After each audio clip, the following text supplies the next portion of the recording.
That's not. No, that's not. Wait. Yeah, that's true. You do got me. Get over here, Marcus. Let me look at you. They don't want it.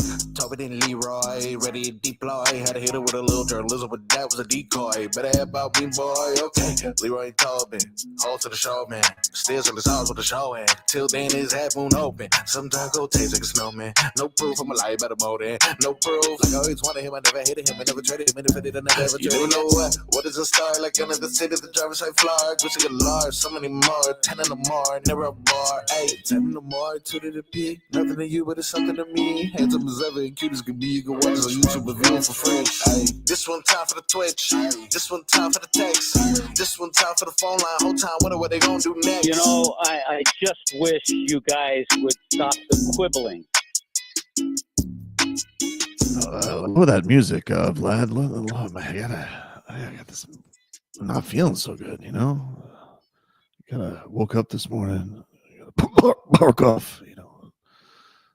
All of a sudden, it's been gone for months, Leroy. But all of a sudden, I was up chucking all night. It's I don't know, man. I don't feel so good. I know what you got. It's crazy. I'm just it happens. It happens to many Florida residents this time of year. This time of year. Yeah, it usually comes right after Easter. Yeah. You know, right before prom season. Get a little new strain of cat fever.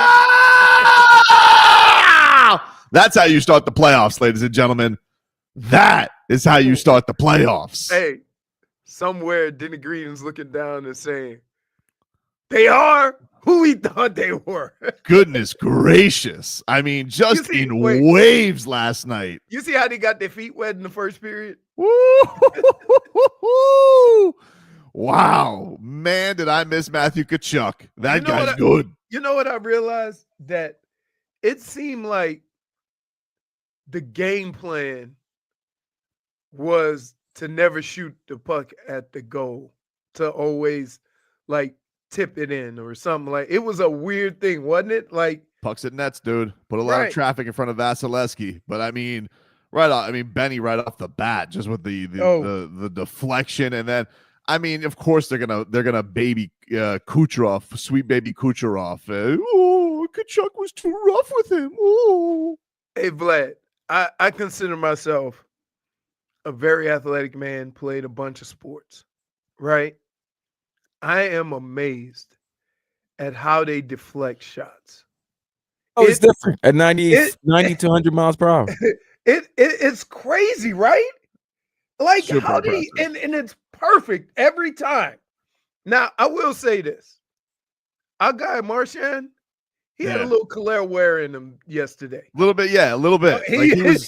He was in spots and he was whiffing a little bit. You know, it was. I'm like, whoa. Got his first point though. Point. He's on the board. He's on the board. But dude, I mean, like, and look, shout out to Nate Schmidt coming in there and having a great Panthers playoff debut. Couple goals for him. I'm like, who's new guy? Huge pair, but.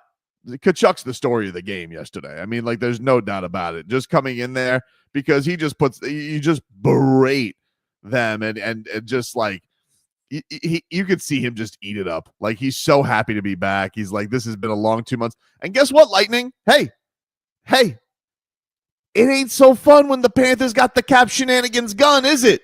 Oh yeah, it ain't so fun, is it? Remember they did it, what was it, 2 years ago or last year? 2 years ago with Kucherov. Oh, yeah. We remember. We remember with their nonsense that hey, guess what?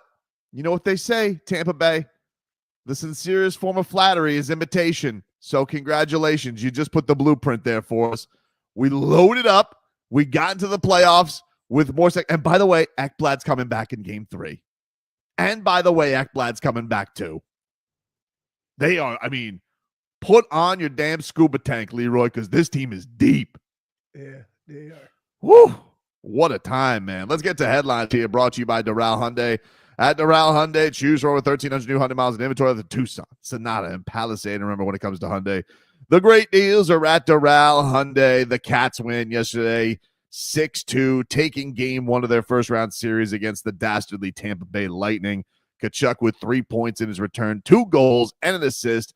Nate Schmidt had a huge pair. The Sam scored in the first period. Bennett and Rhino getting out there, and Sam O getting in with his first playoff point as well. Game 2 is tomorrow. Early start tomorrow, just for everybody's notation, 6:30. That's got to be an NFL draft thing, yeah? Like, is that the reason? No, there's so many games. Like, basketball's doing that too. No, Gary Bettman's stupid. NBA ain't budging. NBA don't budge. You already know NBA is always going to be 7:30, 9:30.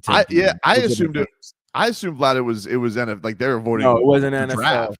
No, the networks who control the schedule did the dumb thing. Because last night because look, this series, which is the shortest travel, is the one that started the latest. And the other one that was weird yesterday, they started Vegas at 11:30. Right, because dumbass Gary Bettman and the NHL allowed TNT and ESPN to set up the schedule to the point. This is why, put basketball first. South Florida is getting screwed on Saturday because they don't know how to capitalize on making a good schedule. It was wild. I assumed that they were just scared, but yeah, you're right. That Minnesota game yesterday, and everybody in Minnesota was pissed. Like, this is a 10 o'clock local start for us. What the hell is this? Yeah, because their dumbass don't know how to end the season right. Waited till Thursday of last week to end the season when they have a playoff that starts 2 days later. You know what's crazy? Man, from a player's perspective, dude, we used to hate those. Like Monday Night Football, you love playing on Monday Night Football. It seems like it never starts. It seems like you're starting, or Sunday night, it seems like you're starting the game the next morning. Because you're not going to get home till 2 o'clock. And then when you have these late games, you have extra timeouts, a long halftime. The game never ends. We'll get more into it, of course. Cat Talk coming up. We're going to have Eric Reid join us later on this hour as well, as we got game 2 tonight, Heat and Cavaliers. Tip-off is set for 7:30, preheat 6:15. You know we got to get our hockey guy on at some point. Ooh, the Hockey Hornet? Yeah. Yeah, we're going to have to. I was texting with him last night. We'll get him on. Okay. We'll get him on. We will we'll get him on at some point this week for sure. The Marlins, they're going for the sweep today. Ooh. Sandy Alcántara on the hill. He says he's going into Sandy mode at 110. You know what's crazy? They've been playing good. Mm-hmm. And we got questions about Sandy right now, which is what we never thought this season would be to this point. I think that the thing that's crazy, Leroy, again, the thing that's the biggest surprise, this team can hit. Like they're second in the league in hits. They put up runs. Yeah. And yesterday, Agustín Ramirez, 3 for 3, his second MLB game. Now, I don't understand why he's not playing today. I know catcher that put him at the DH.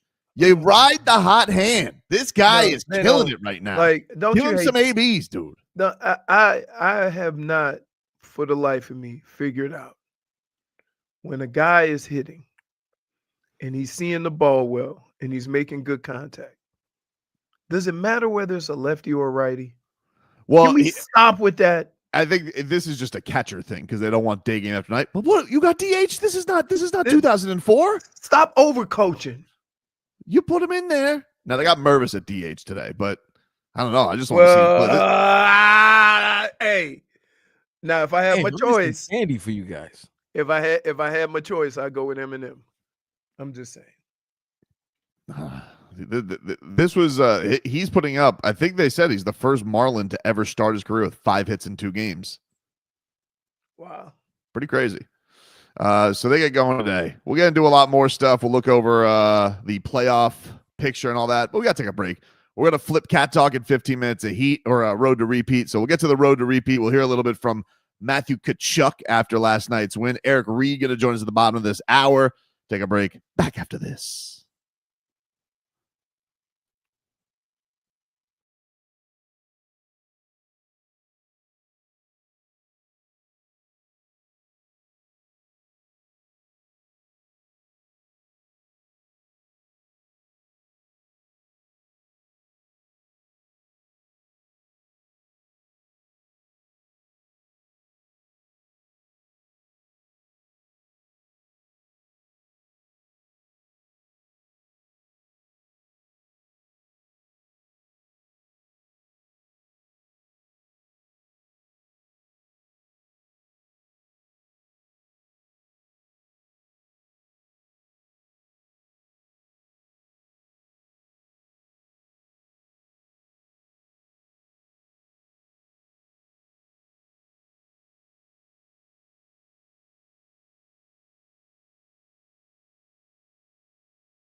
Welcome back, everybody. Tobin and Leroy here with you. 560 WQAM. Let's get to the road to repeat here. Brought to us by our friends over at Celsius. Hockey fans, don't sit this one out. When it's game time, make Celsius a part of your play and get that energy up. Game day is fueled by Celsius Essential Energy Drinks, the official energy drink of your Florida Panthers. Say, hey, retro. The Panthers are not a throwback team. I know that's what it does grow on you, doesn't it? Grows. I went yesterday. Publix had a special going on. They had all three of my faves right now. They got the Playa, they got the retro, and they got the lemonade, watermelon lemonade. Those are the ones right now, Leroy. That is the starting rotation. So your Cats win last night, 6-2, and take a 1-0 series lead on Tampa Bay. I mean, just absolutely throttled them last night. It was a fun watch. The thing that's exciting about it, Matthew Tkachuk in his return. We had questions. Hey, was he coming back? They kept it close to the vest, Leroy, basically all the way up until puck drop, and then they activate him off the IR, and he was getting right back into antics. I mean, bothering the holy hell out of it. The other team is miserable when Tkachuk smiled the whole game. So he was up to shenanigans. He's a menace. He's an absolute menace. And let's hear a little bit from him. This was Matthew Tkachuk, who talked about, some hard days trying to come back from the injury. Of course, got hurt in the Four Nations tournament, tried to play in that final for Team USA. He wasn't able to really, and was lost for the rest of the regular season. This was Matthew Tkachuk on the hard days it took to come back from injury. Yeah, for sure. The last 2 months, I mean, even, however many days ago, like absolutely. So just super grateful to be back out and just, I've got a ton of people to thank for getting me ready to play in playoffs. So it's pretty self-explanatory, and it's nice going out there and playing for them, and just, I've got a great support, at the rink, at home, everywhere. So everybody was really positive around me, even when I might have not had my most positive days. So it's just great to be back out there and have a ton of people to thank. Yeah, that's good. Wow. You know what that is? What is that? What is that, Vlad? You know when teams have to make a trade to add a player, to a during the trade deadline, or to add a player down the stretch. You got to move people. You got to give up assets. The Panthers are the only team to get a great player coming back after 25 games, and it feels like it feels like a major transaction was just made, and he comes in and gives you 2 goals. It's come on, man. It had to be infuriating. And by the way, I didn't listen to I didn't listen to the national broadcast yesterday, but I flipped over there for intermissions. And PK Subban and Messi aren't too bad, but man, from what the clips on that broadcast and what people are saying on Twitter, God, the national media hates the Panthers. I mean, they are so sick of them, and they're so sick of them that they're rooting for Tampa. So that just lets you know where we're at right now. It's a weird thing. I think, to be honest with you, they fear the Panthers more than Tampa. So they root for Tampa because that gives them a better chance for their beloved northern teams to win. It was so annoying too, because they'll go over for intermission at one point, and they broke into live coverage of overtime, and I'm like, you have this on your other channel. Where's my Panthers breakdown? You show me more Canadian hockey. You're getting mad because they didn't give you a Panthers breakdown. You know what the breakdown. You know what the breakdown was. Down. I was at the second period. I wanted to have a Panthers. I was like, let me hear. What do you got to say about the Panthers now, huh? Well, what do you got to say? You know what? They probably sat in that room and go, "This one's done. What else we got on the docket?" Totally fair. It was you know what I mean? That even Paul Maurice was like yesterday. He's like, I don't know what to take of this game. I mean, it was over. Can't. He's like, you can't even assess a game like this. He's like, there was no danger. I was like, ooh, that's almost worse though. When you're like, there's and false sense of security. I mean, how bad was that challenge that they threw up there? I'm like, you smell that? reeks of desperation. Like no chance of that thing being overturned, and then you just throw it right. It's like I know this isn't going to get overturned, and then hey, by the way, you guys get to go right back to the power play. Good job. Great coaching. Right. Great job. Great job. Good job, Bolts. Right. I love the what was it the goal they thought they had, and everybody started cheering, and the horn went off. Oh, what was that? What was that game op snafu? And wait, the ref goes, Nice try. mm-mm, Nice try, game ops. mm-mm. Vlad, you got Tkachuk's. You got his first goal from yesterday. This was Doug Plagans on the call yesterday. Matthew Tkachuk, welcome back to the Cats. Panthers cruise in here along the near side. Barkov, Reinhardt in front. A chance, and they score. And it's Matthew Tkachuk on the power play. 4-1 Panthers. Welcome back to the lineup. Matthew Tkachuk. And the Panthers now lead by a trio. They make the Lightning pay. And Maurice was saying, like, look, you're on your way back, but the thing that's impressive about Tkachuk is like those hands, they don't leave. Right. Like, the way he can handle with that stick, very, very impressive. And here was Tkachuk's second goal to put the Cats up 5-1 and really just end this puppy in the second. Samoskevich down for Barkov, right circle, along the goal line to the front of the net. It's loose. Tkachuk with it, a shot, and he scores! Matthew Tkachuk put it to the net. That one took a bounce over the line, and the Panthers take a 5-1 lead. Another power play goal, and 2 in the game for Matthew Tkachuk. Got to tell you,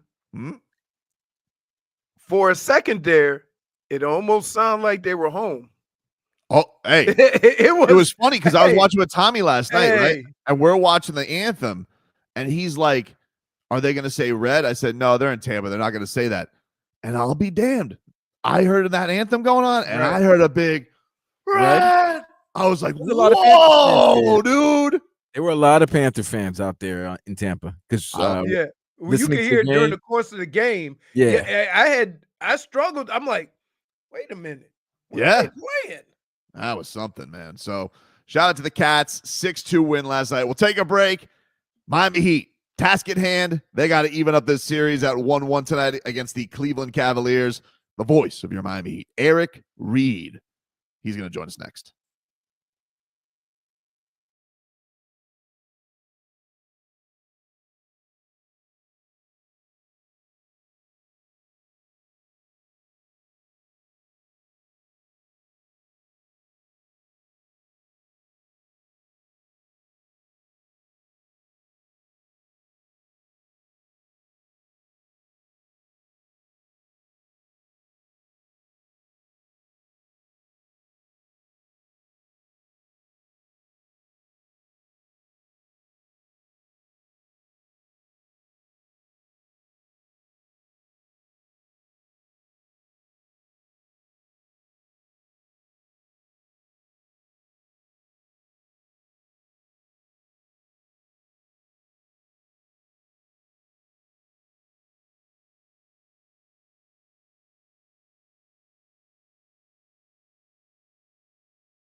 Welcome back, everybody.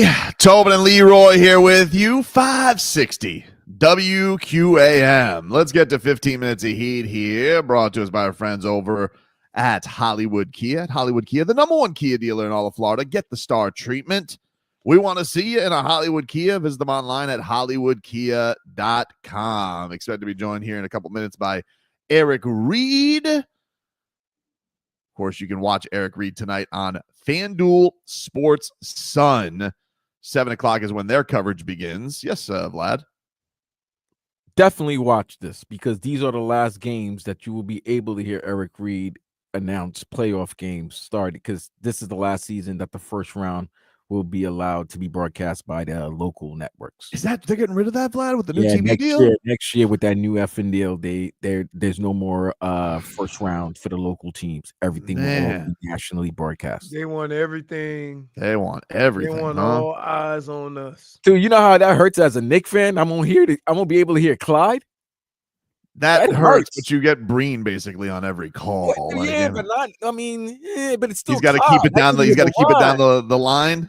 I need to hear the rhymes. He's percolating. He's percolating. Like, I need to hear all of that. I didn't know that, Vlad. I didn't know that was going away. That sucks. Yeah, well, you can't listen. Playoff. In fairness to all these companies, you can't have it both ways. You can't have all the money and not let them do whatever they can to try to get some of that back.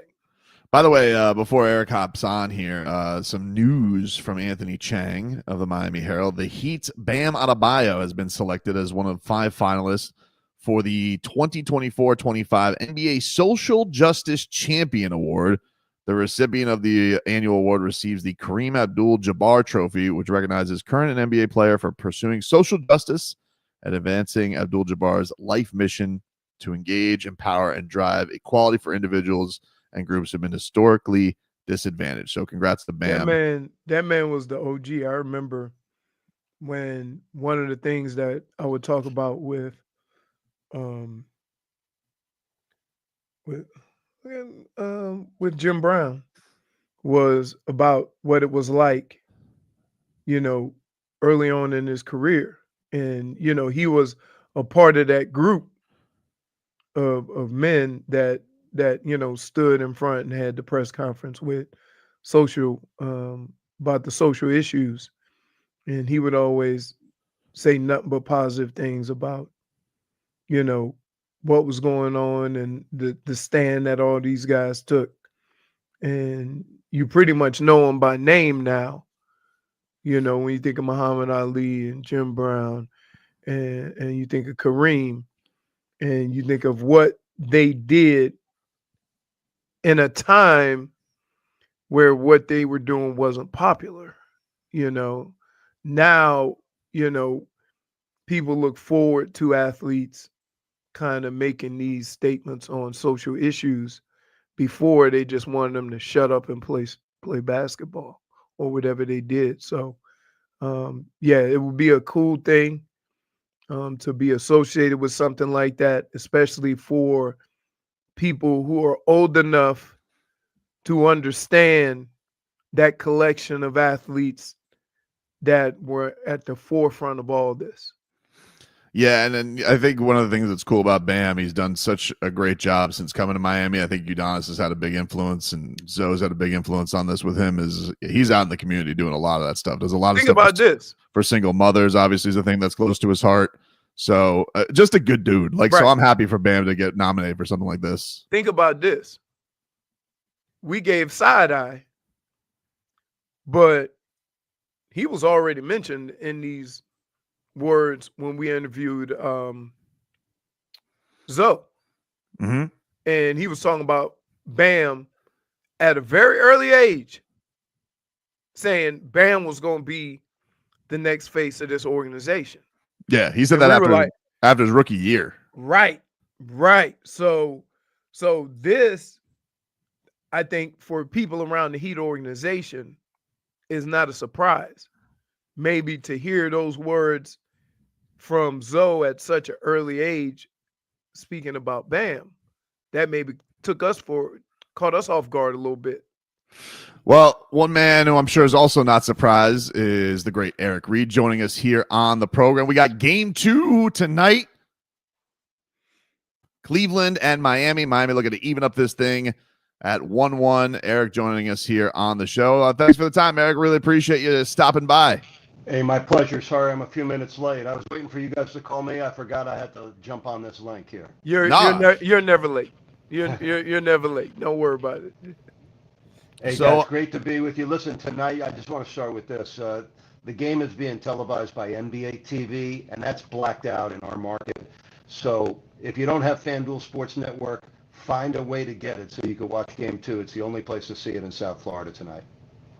There you go. We gotta get on this. This is obviously a big one, Eric, and Tyler was talking about this yesterday. That Spo's typically very good in Game 2s that he needs to make adjustments to. So I guess from the vibes of practice yesterday, what was the theme that everybody was feeling going into this one that they obviously is going to be critical if they want to get back in this series? They got to play a lot better in Game 2. Listen, this is a high-quality opponent. They had the second best record in the league for a reason. You saw those reasons the other night. You know, that was an average game for them. They led the league at 122 points per game. They got 121. Here's what bothered me about Game 1. That they made 18 threes. The Heat's record this year when they give up that many threes is awful. They only turned it over 8 times. So it's got to start with much better defense. You can't give up 85 points to those 3 guys again. Ty Jerome was the X factor of Game 1. Whoever thought that you'd get that out of him in his first ever playoff game, a 16-point fourth quarter. But I think what bothered Spo and the team most is the effort, the energy level. They got beat on the 50-50 balls. They got beat on the hustle plays. They seem to be sort of a half step slow, all night long. And they've got to win those battles. And they got to keep Jared Allen, especially, and Evan Mobley off the offensive glass. That would improve their defense immensely. So, and here's the other thing. Tyler Herro, listen, the guy has been great this year. He was incredible in the play-in. You've got to carry that over into this series. He's only had one career game in the playoffs of 30-plus points. That was his 37 in the bubble in the conference finals against the Celtics. It's a lot to ask. I understand that because Cleveland's a very good defensive team. I personally feel that Herro's got to get 30 or more for the Heat to have a chance to win any of these games. He had 17 in the first half. He and Wiggins both were held to 4 second-half points. So they're your top 2 scorers. You can't get 8 points in a half on 3 for 10 shooting from those 2 guys. Herro did not even attempt a 3 in the second half. Now, they've got to find better ways to get Herro activated offensively and find a way to help him on the defensive end. Cleveland clearly targeted him, involved him in, I think, 36 pick and rolls. So there's a lot to work on, and you got to expect that. You're going against the second best team in basketball right now. Eric, with the size that they have, and like you said, they crash in the offensive boards and getting a lot of offensive rebounds. I mean, is it time for Khalil to, you're very athletic. You're a very athletic big. You got to compete with these guys. You can't let them push you around because it seemed like there was a lot of times where he was there and they just kind of punked him almost and just got him out of the way and had their way with him. He was kind of lost, Leroy, in that game. Somewhat typical of a rookie in his first playoff game. He only played once against the Cavaliers in the regular season. It's a different level of intensity and energy, and he needs to play a much better game. He did 2 early blocks. I think he only played 7 second-half minutes. He was under 20 minutes for the game. Clearly, the Heat need more from Khalil and others. I thought Bam and Davion both had representative game 1s, but it's going to take a great effort. Listen, just like the effort we saw in Game 2 at Boston. Nobody gave the Heat a chance last year in that first round. It was only one of 3 Celtic losses en route to their championship last year. So, yes, it's possible. You got to go back to 2021, the first round sweep by the Bucks over the Heat. That's the last time the Heat fell behind 2-0 in a series. So it hasn't happened in a while. Hopefully they can avoid that tonight. But it's going to take, an outstanding effort on both ends of the floor. talked to Spo a little bit about the defense yesterday, the game one defense. He said they were only in zone about 15 possessions. He didn't think it was good enough. So the defense clearly has to be better. You can't allow them to play that free and easy, shooting 51% and only 8 turnovers. They showed you why they're the best team in the East, at least during the regular season. The diversification of their offensive portfolio. I mean, 18 threes. They were equally effective in the paint. They got whatever they needed to get in game one, and the Heat cannot let it be, come that fluidly and easily for them. Eric, before he got hurt against that big Bulls game, Pelle Larsson was playing really well for Miami. You think there's any shot that we see anything of him just because of what he can do to harass guards? He's a rookie, so it's a lot to ask. Say you change the things, but is there any chance that we could see maybe a couple minutes out of him if things get off to a slow start? Tobin, you weren't bugging our production meeting a half hour ago, were you? We were talking about that. Spo was asked about that after the practice yesterday. Listen, everything's on the table. I think, I don't know if it's going to be tonight. I think during this series, Niko Jovic and Pelle Larsson are going to get a chance to try to impact this thing and help the Heat. Hard for Jovic. Listen, he hasn't played a regular season game since late February. Played a minute 23 of the last game and looked predictably rusty. But his size and his skill could be helpful. And Pelle Larsson, just the energy and the spark he brings and the defense he plays, I could see Larsson, getting some daylight, maybe even tonight. So that is clearly possible.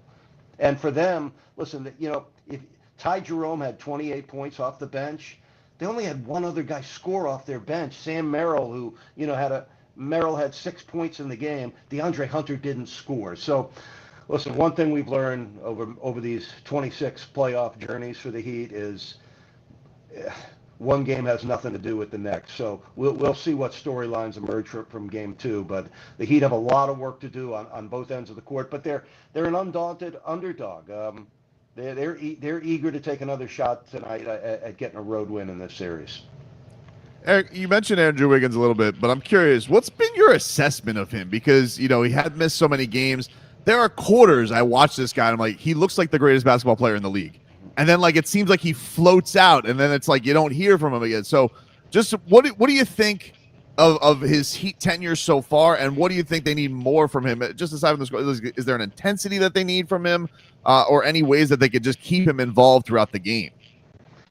Tobin, it's interesting when you study Wiggins, who's such a solid, consistent guy. But, with Golden State, for so much of his stay there, he was the third option, where his offense wasn't relied on. It was sort of a luxury item for them and clearly helped them. He was an excellent number 3 offensive option behind Steph and Clay for a lot of good Warriors teams. He's more important to the Heat than that. But I've liked him. I think the only knock is that he missed 14 regular season games after joining the Heat, and Miami lost 8 of those games. Just think, if they could have won 4 of them, they might not have been in the play-in. So they need Wiggins to just be himself. Listen, he was great defensively in the 2 play-in games. Had 20 points in both of those games. He's got to have games like that in this series, and clearly the Heat need him on both ends. They need his defense, and I think they need him to get his 19 to 22 points a night in this series. Is this one of those situations where you have to really fight to be different than the guy you were on the last team?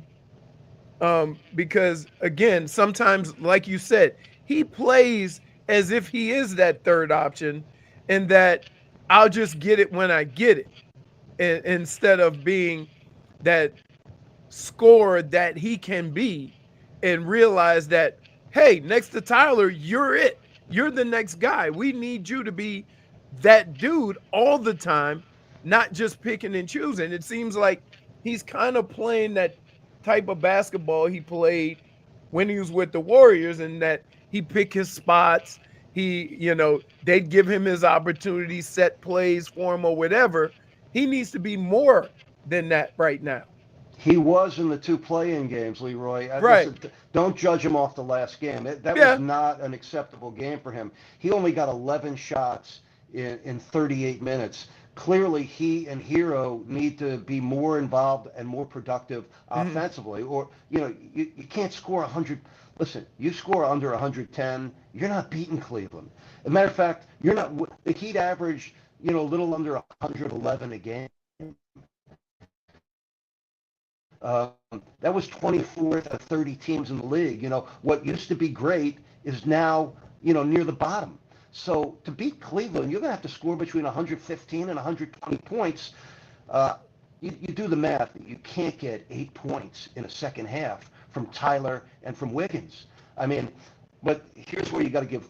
The Heat need to respond, but you also need to give Cleveland some credit and respect. While they were one of the best offensive teams in the league, first in scoring, second in field goal percentage, second in three-point percentage, they were also top 3 in field goal percentage defense. It's one of the reasons why they are a championship contending team. I mean, if you want to pick 3 teams right now that have the best shot to win a championship this year, it's Oklahoma City and then Cleveland and Boston, however you want to rank them. So let's understand and respect the quality of the opponent the Heat are facing right now. That's the problem with, I think the Heat changed a lot of the narrative about the season, the disappointing season they just had by winning 8 of the last 12 in the regular season, and then the 2 back-to-back road wins in the play-in. It changed the feeling.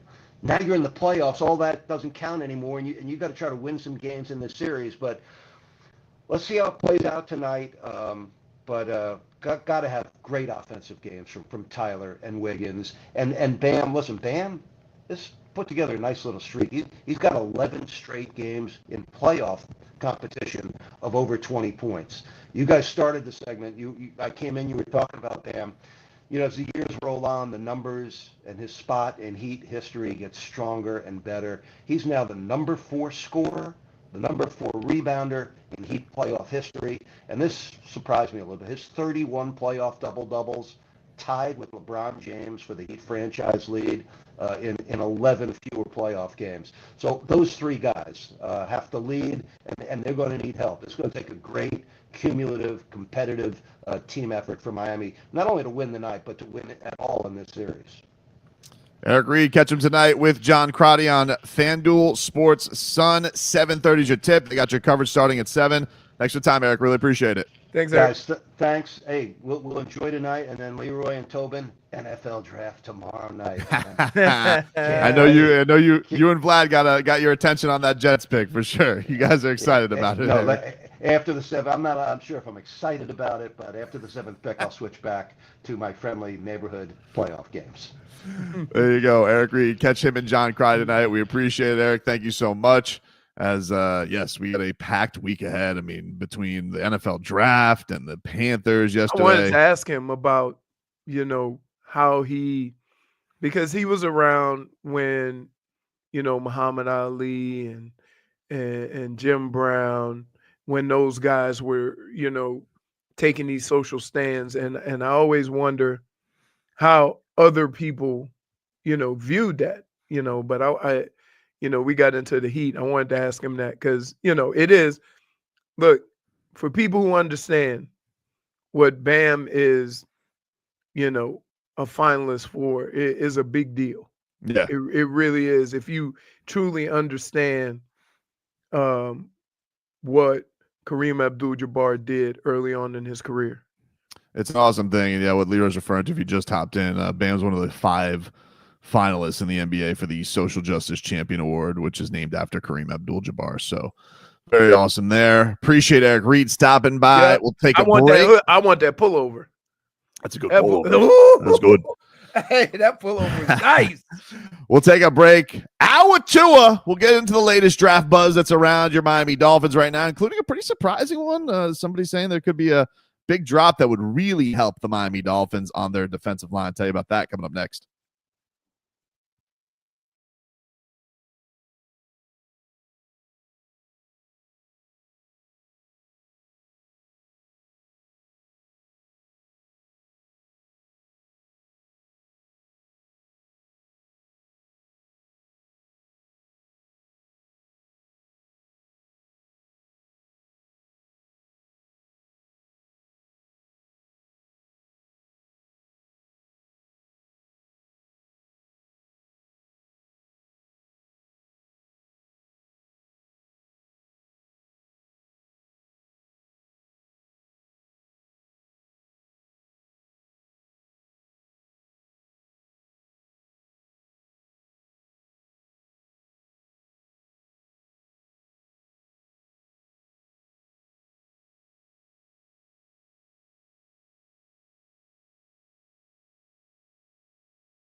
Hour 2 of the program, ladies and gentlemen.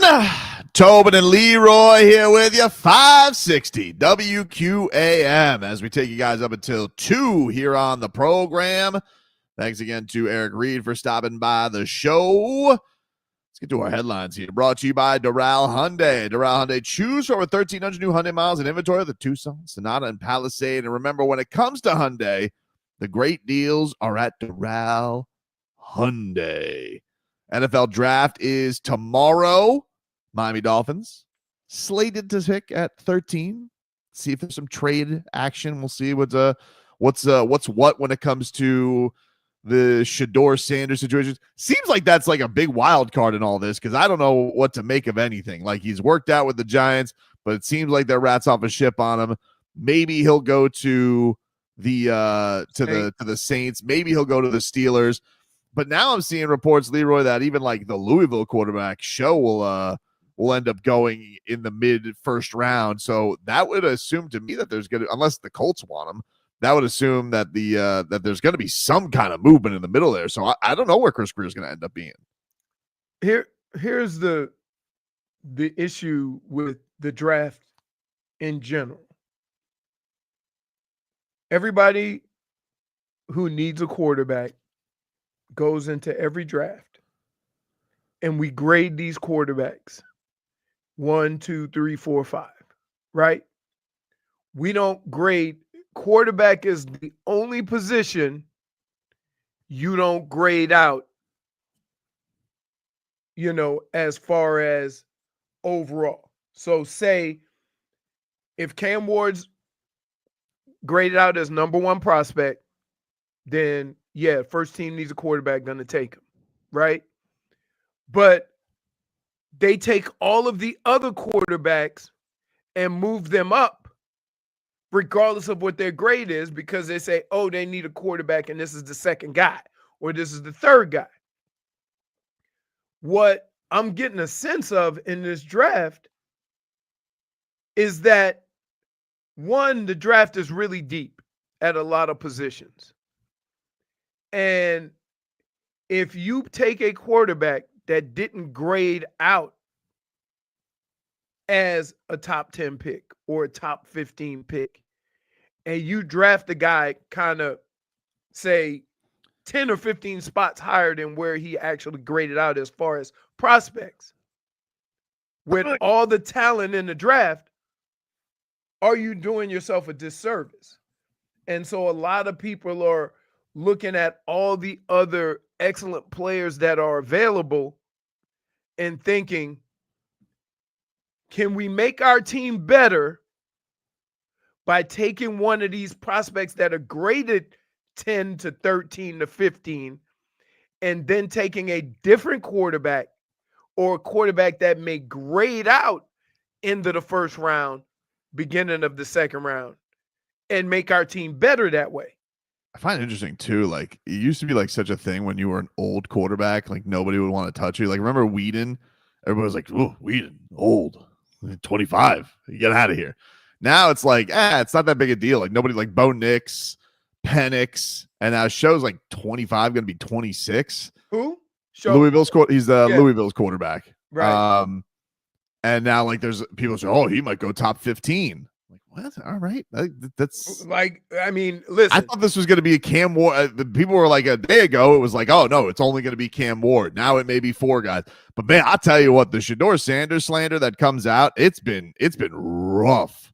Some of the stuff that's come out on his meetings. It has, but here's the thing that you have to just disregard. Okay. Very rarely are players gonna select or not select a player based on that interview. Now, the thing that will kill you in an interview is a lot of times when they bring these quarterbacks in, they may watch some film together to see where the quarterback is as far as being able to pick apart a defense or read a defense or stuff like that, just to know where he is in that progression. That could hurt you, But just the overall conversations with a team, they're looking at that damn talent. And what I would say is this, is when you watch Shedeur play, even though some to the naked eye would say, oh, he does a lot of the things that Cam Ward does by buying time, and, it's a little more difficult than that. And that's the things you kind of have to weed through, because, and it's not Shedeur's fault, okay? He played the style of quarterback that was necessary for that team that was giving him zero protection. This was from NFL.com. Tom Pelissero on Shedeur Sanders. From one longtime NFL assistant coach said that his time with Shedeur Sanders was, quote, the worst formal interview I've ever been in my life. He's so entitled. He takes unnecessary sacks. He never plays on time. He has horrible body language. He blames teammates. But the biggest thing is he's not that good. Jesus. Okay, but if you hear that, I don't care about the not that good. That's one person's perspective on the talent or what a quarterback can do, right? I mean, hell, one of the best GMs to ever do it told Lamar Jackson he should play wide receiver. So Bill Polian's never going to live that down. Like, it's funny. Never going to live that down. So, Bill Polian built. What's that, Vlad? Is he still alive? Yeah. Is he still with us? I think he's still. so. I don't think he's dead. Is he dead? I think so. Oh no. Now I'm scared. I'm scared. I'm not. Bill Polian. Alive. Oh my. All right, goodness. good. He's still alive. Wait. 82. Can I just say this? I've never been more nervous with a Google. No, search. that's me too. Because I don't want to take a shot at it. I don't want to. I've never been more nervous with a Google. I'm like, man, we besmirching this man. I'm He ain't saying. even with us. I'm like, I would feel so bad. But so I'm gonna just put it in its proper place. Everybody doesn't like everybody. But here's the thing you have to pay attention to, right? I don't even have a problem with arrogance. I want a quarterback to think he's great. I expect the quarterback to think he's great. You need that attitude in the locker room, especially if you're going to a bad team, right? But here is where he hits. And we've had these conversations also. I don't know what part of the quarterbacking he was playing was self-inflicted, meaning that he just held on to the ball too long, right? I don't know what part of it was the protection. I don't know what part of it was him not being able to make a quick decision. These are the guys that can figure those things out when they watch film and they pick the film apart. The fact that he put it out there, right? Like, yeah, you can hide behind a lot of things because it comes at, oh, one guy told me, right? Put your name on it. Man, You this want to is go all- after somebody, put your name on it. Some This of is the all- things he said are the same questions I had between Cam and Shedeur. We've had these conversations before about the decision making, the on-time throwing, whether he's holding on to the ball too long, whether it was the protection. We had those same things. But to then come out saying he's just not that good. Well, like, Just so we're clear, Bill Polian didn't say this. He No, didn't Bill have. Polian didn't say that. Bill Polian didn't say he- that. That He all has sounds the- cool and good and everything, but here's the reason why it's Shedeur. Sanders is the name. So just like last year, everybody was watching the second round of the NBA draft because of Bronny James. The Shedeur Sanders makes this NFL draft watchable. Tomorrow, NBA playoffs, NHL playoffs.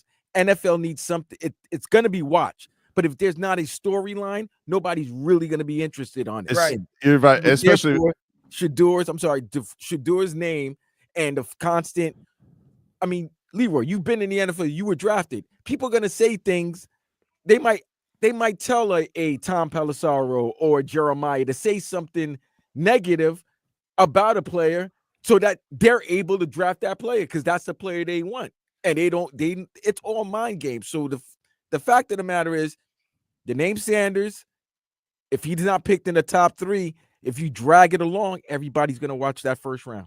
Well, the other thing that's funny about it is like Dion's so savvy about this stuff, and he's talked about this openly, is that they didn't want Shedeur to go to a bad situation.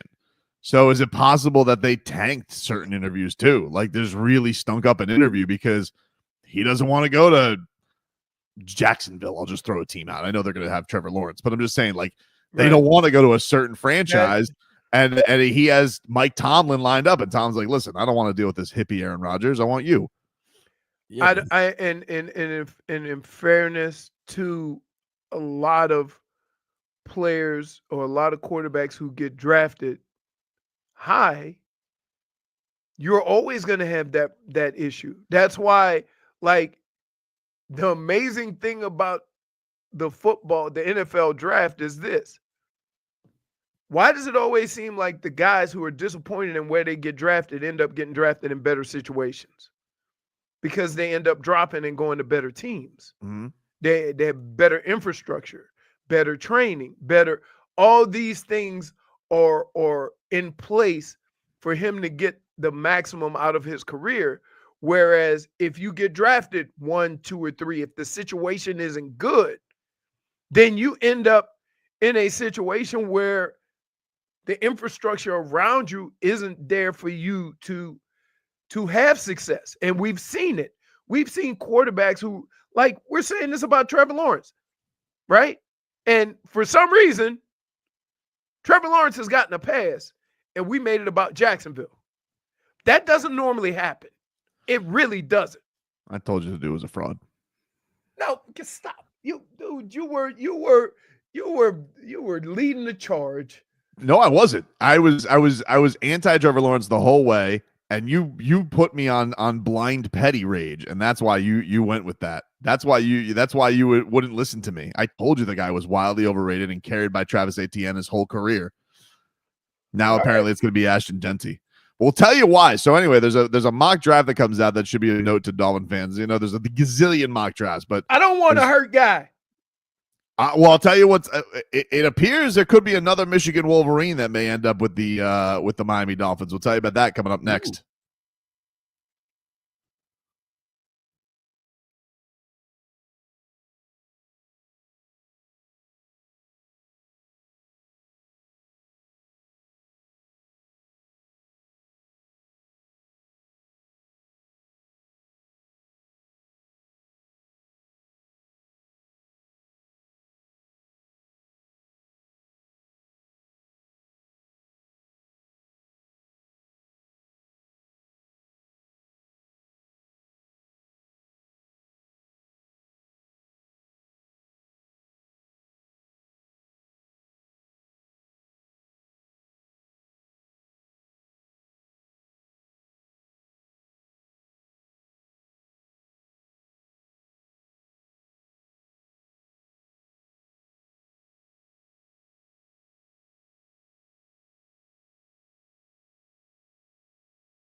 Welcome back, everybody.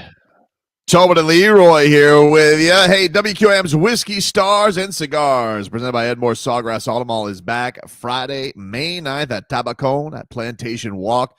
You guys can talk sports unfiltered with WQAM sports staff. Enjoy a whiskey and cigar from Drew Estate. It's free, but you guys got to RSVP. You got to sign up at WQAM.com to reserve your spot. We had a great time last time. We are expecting to have another great time today, and also not in the middle of hurricane season, so hopefully there'll be as many. That happened last time, right? Yeah. 3 times, Vlad. It got delayed like 3 times.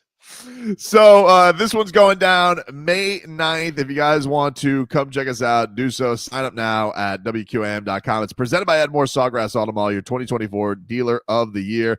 22 acres of new and pre-owned Chevys, Cadillacs, and Buicks. Visit them online at edmoresawgrass.com.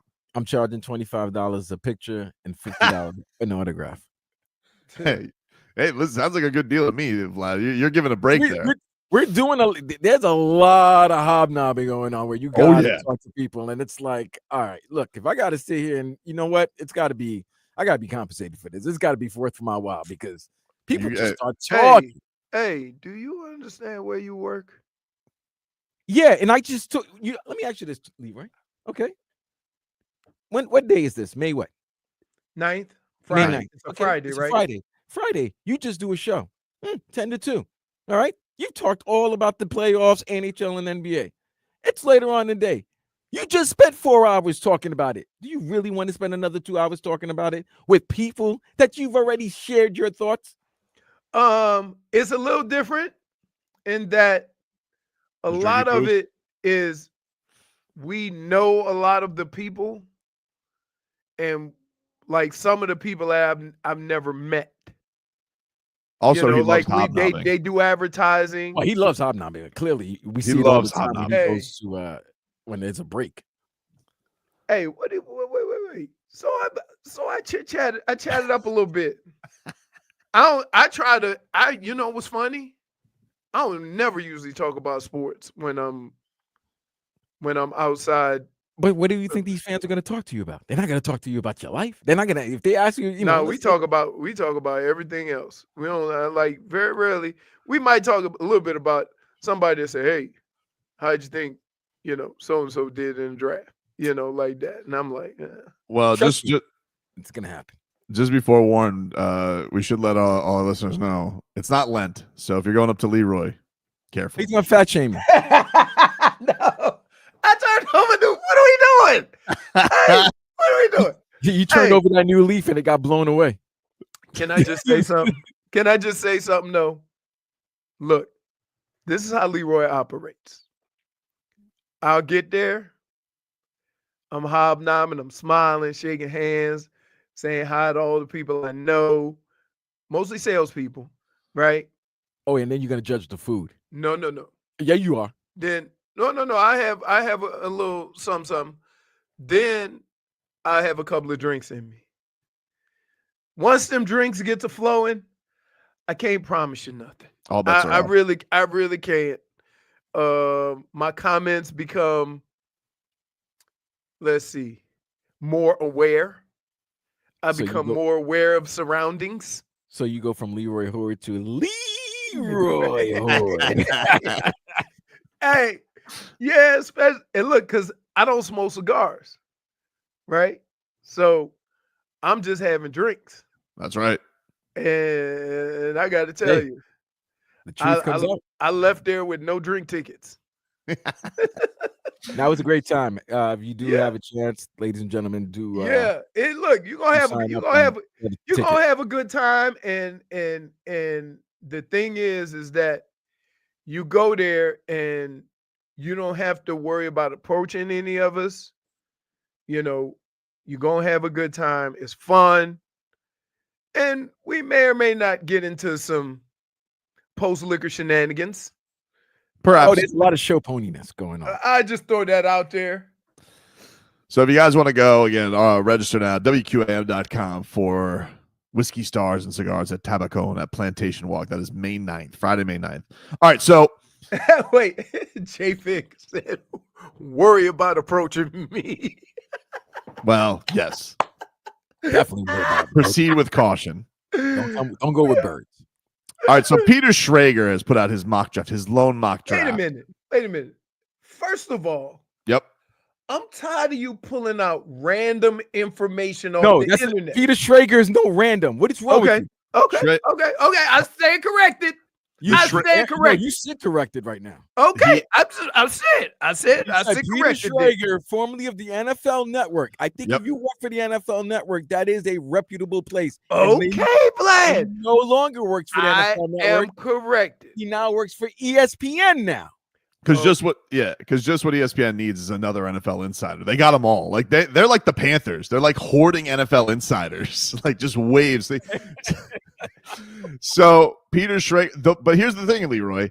Mm-hmm. He nailed last year Chop Robinson to the Dolphins. A little bit of a, which I think it caught, some Dolphins by surprise. Chop Robinson going to the Dolphins, ends up having a good rookie year. But this one's interesting for the Dolphins because he's got a little bit of a switch. Now, I've been looking at every mock draft that comes out here because I'm fascinated where the Dolphins are going to end up. They're in this kind of weird middle tier where you're kind of at the mercy of what everybody else is going to do. Mm-hmm. But the Dolphins also have a lot of needs. And I would say, based on what I've seen on mock drafts, the most popular three guys I've seen the Dolphins go for, it's really switched to the two Texas guys, but it's mostly been Jahdae Barron, cornerback from Texas, Kelvin Banks, tackle from Texas, and Will Johnson, the cornerback from Michigan. Correct. Will Johnson's sinking like a stone. Now everybody's scared as hell of his medicals. He's apparently got degenerative knees. I don't know where he's going to end up, but everybody says, like, hey, he's got all the talent. He's a prototype, but everybody's scared off by the health. So I feel like he's sinking like a stone in all these mocks. So it's been mostly the Texas guys I've seen. But the guy that Schrager has going to the Dolphins is another Michigan Wolverine who I have basically seen. Loveland? No, not the tight end. The defensive tackle? The defensive tackle, Mason Graham. Because I've seen Mason Graham on every mock draft, basically not past 5. Everybody has Jacksonville taking him. Well, not New England. Or New England, right. Although I think the most popular thing I've seen with New England is Campbell, the T-Rex arm tackle from LSU. I'm sorry, Will Campbell. You seem like a nice man. If you end up a Dolphin, I would love it. But Schrager, so he's got the typical top 4, no surprises, nothing. Cam Ward, Travis Hunter, Abdul Carter, the Giants, Will Campbell to the Patriots, pretty much chalk of what it's been. 5, though, a little switchy poo. Apparently, there's a lot of buzz. Instead of Mason Graham, which has been the most popular pick because of need and where Jacksonville's at, they got them taking Ashton Genty at number 5. Wait, Jacksonville? Yup. So what happened to Etienne? Wait, we can't have Haitian on Haitian crime? I don't know what to tell you, dude. I don't know. We're not having Haitian on Haitian crime. Has he been banged up, though? He has been banged up, and he kind of lost his job last year. I mean, he's been in the league a while already. It's one of those things where they're like, oh, you've been in the league 4 years? See you running back. Unless your name's Saquon, they don't treat you like that. Hey, let me tell you, them streets are tough out there for running backs. They are. So he just do a Haitian backfield. Maybe. But maybe. He's got Ashton Genty going to the Jaguars. I'm like, okay. Membu going to the Raiders at 6. That's been pretty common. Got the Jets though, Vlad. Taking Tyler Warren at 7. See, no, we want Membu. We're trading, by the way. We're trading down. You think you're trading back?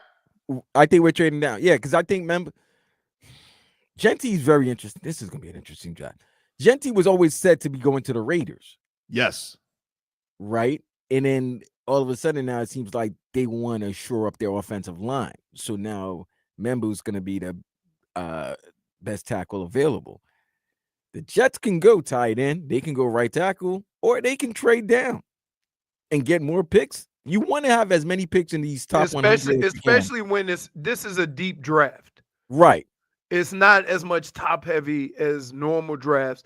This is a really deep draft in that you might have some actual contributors in the 3rd, 4th, and 5th round. So he's got Warren going to the Jets. Jalen Walker, the linebacker from Georgia, going to Carolina. Mikael Williams, the edge from Georgia, going to the Saints. He's got a Colts trade up to 10 to take Loveland, the tight end, at 10. He's got Walter Nolan, defensive tackle from Ole Miss, going to San Francisco at 11. And then the Dallas Cowboys taking Tyler Booker, the stud guard from Alabama, at 12. And then a man who's been pretty much projected chalk-wise as a top 5 pick. He's got Mason Graham falling to the Dolphins at number 13. He says Graham has been viewed likely as a top 5 pick for the past few months, and he could still go there. But if he falls to number 13, this is a nice win for Miami, who would be getting a day 1 culture changer and a can't-miss prospect.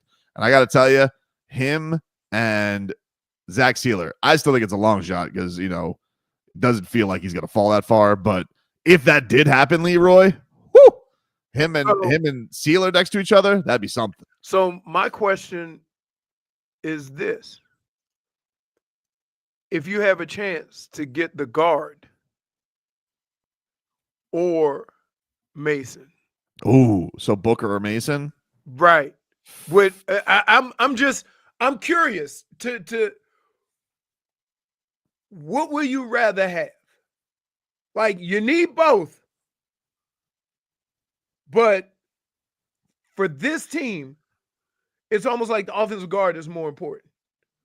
Even though Mason may have more production.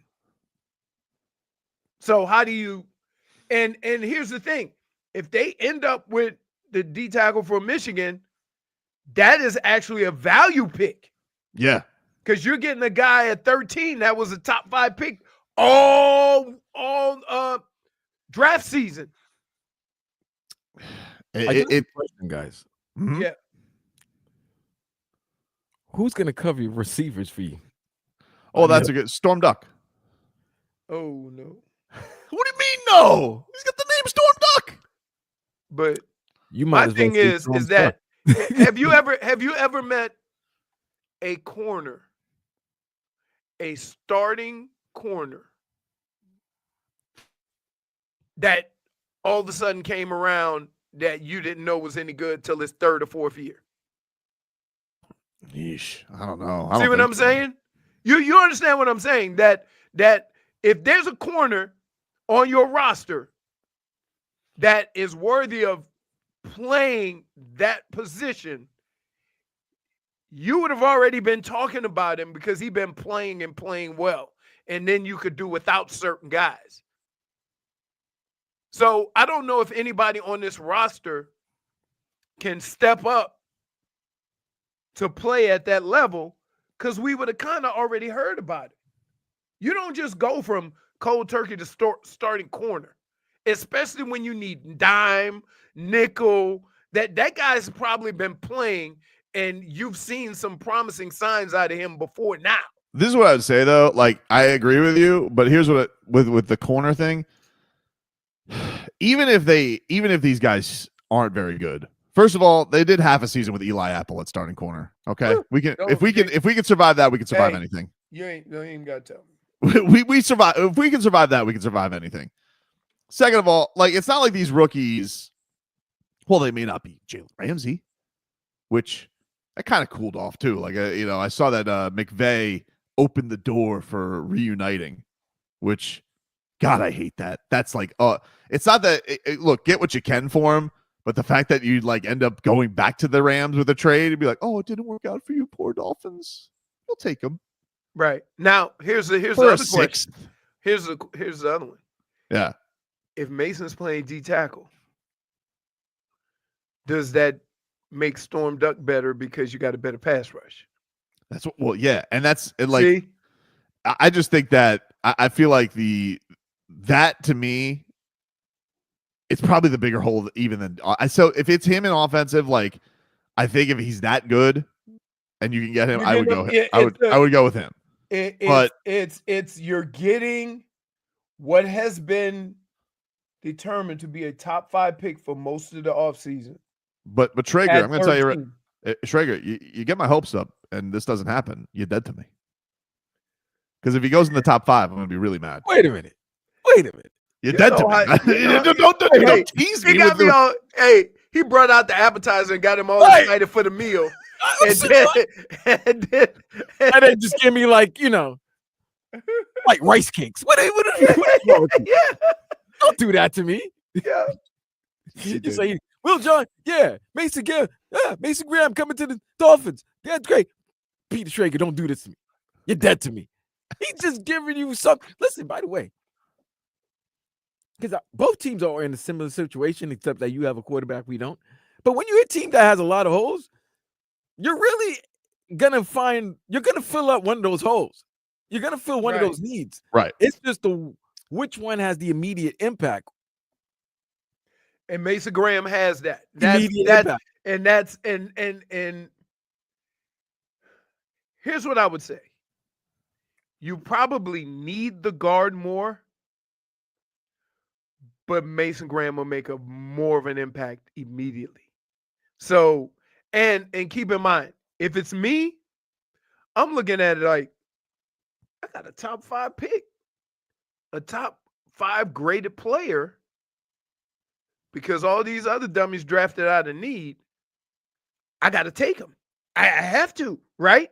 You have to take them because that is value. I don't care what position he plays. That's value. But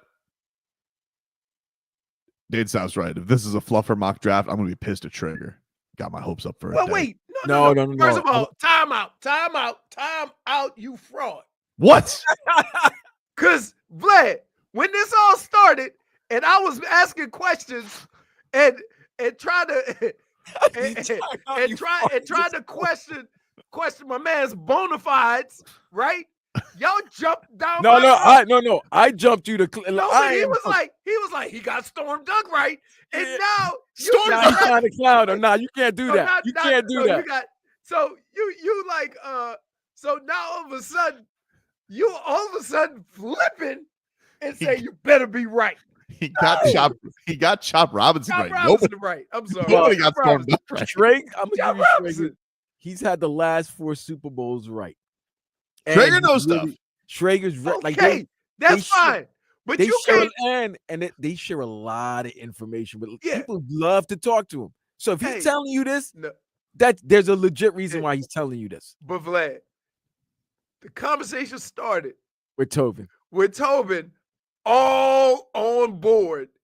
And then at the end of the segment, after 12 to 15 minutes talking about it and talking about the validity of the guy giving the information, you just jumped off the ship. I told you when I grew up. Not even in treacherous waters. You just jumped off. I'm out. I told you when I grew up on the farm about the teaser horse, right? And the tough life of the teaser horse, where they just let him smell the mare and he gets to hump the wall. That's basically what Schrager's doing to us if he does that. Wait, but you didn't start the conversation off like this. I'd be very excited. I would love getting Mason Graham. Wait, did you hear how he started this conversation all excited? I was the negative Nancy. You're right. And then when you start hearing this stuff, you're like, oh, okay, this guy and then he's like soon as right? I get my wet ass back on the boat and say I'm all in, you jump off. The motor starts. The motor starts. You jump right in. So make up your damn mind. I'm going to believe him. I'm going to believe him. We believe him.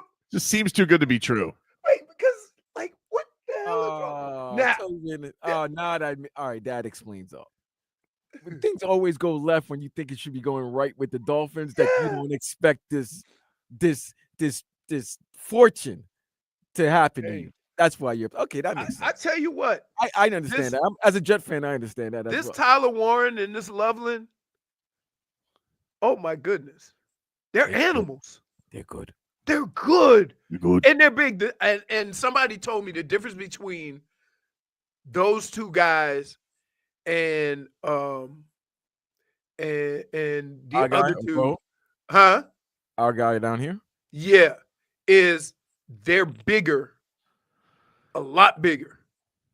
Yeah, a couple of just rhinoceroses who can fleet of foot rhinoceroses and can run and block. They like to block as well. They like, and that's the kicker with these tight ends now.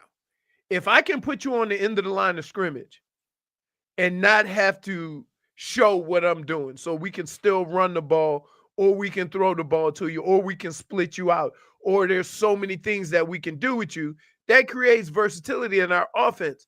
If you're a smaller tight end, right, and I can't put you on the end of the line of scrimmage, all you are is a big-ass slot receiver. We'll take a break, mix things up on the other side with the mixed bag. Back after this.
Tobin and Leroy here with you. 560 WQAM. Although it's not damage is done, Vlad. It's Wednesday. We have the mixed bag to get to here. You better look at your rundown. Do I? Did I put the images down? I apologize. Well, it's the mixed bag today. I apologize for leaving that there, Vlad. Oh, hey, Jennifer, we got another copy and paster. I was copying and pasting. I didn't run down last night because of the Panthers game. I was so hungover from Tkachuk goals. I didn't watch much of that third period. I knew what was up. I did because I wanted to soak in all of the Tampa Bay tears and them leaving early. Oh, that was good. That made me happy. But that is the fun of last night. But yes, let us switch on over here and let's get to the mixed bag on this lovely here on a Tuesday or on a Wednesday, excuse me, as we have a game 2 tonight with the Heat and the Cavaliers. First off, Jerry Jones, Leroy. Familiar with Jerry Jones? Who is it? Normally, the Heat is on Jerry Jones in Dallas with bad trades, but Jerry Jones says that even the Luka trade shook up the Jerry Jones family. This poor bastard. Is getting everything. It's like, you got to do some pretty crazy stuff to shake the Jerry Jones family. We were flummoxed, shocked. We didn't know, who could make a worse move than we've made? Well, we got it. We didn't like that. That's what Jerry was like. We didn't like that. We didn't like all that notoriety and fame going to Nico. We wanted it all for the Cowboys. You don't want that smoke, Jerry. You don't want that smoke. Jerry loves that smoke. Here's Jerry Jones on Mrs. Jones being upset that Luka's gone. Clarence Hill, DLS Cowboys. Picking up here our nightmares and trading great players. How have you taken in the Luka trade and how that's transpired the last few weeks? Well, I'm a fan of the Mavericks, big fan of the Mavericks, and consequently a big fan of Luka. The world knows that I've got my hands full thinking about what we think about over here, much less trying to figure out. I look at the Mavericks through a very much entertainment eye. And I know Luka was a personal friend and watched a lot of games with us, and would hope that he would be able to watch some more games with us as we go along, know his family pretty well and his support staff pretty well. So all of that is just one as a fan.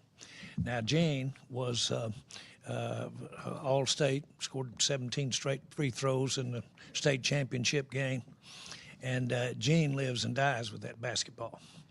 And just cried when Luka left. But I understand that, and I understand, frankly, you say, how could that happen? I've got a little bit, probably better understanding how something like that can happen. So wait a minute. That was a whole lot of gibberish. Jerry Jones's wife has the Texas record for most free throws made in a row. Is that his wife's name, Jean? Because I was thinking maybe he was talking about his grandchild or something. I think he was talking about his wife. Hold on, I gotta check this. Jerry's, is he married? Yeah. I mean, Jean Jones. Jean Jones. She looks like Texas. What the hell does that mean? If I showed you, you'd know. You get it. Wait a minute.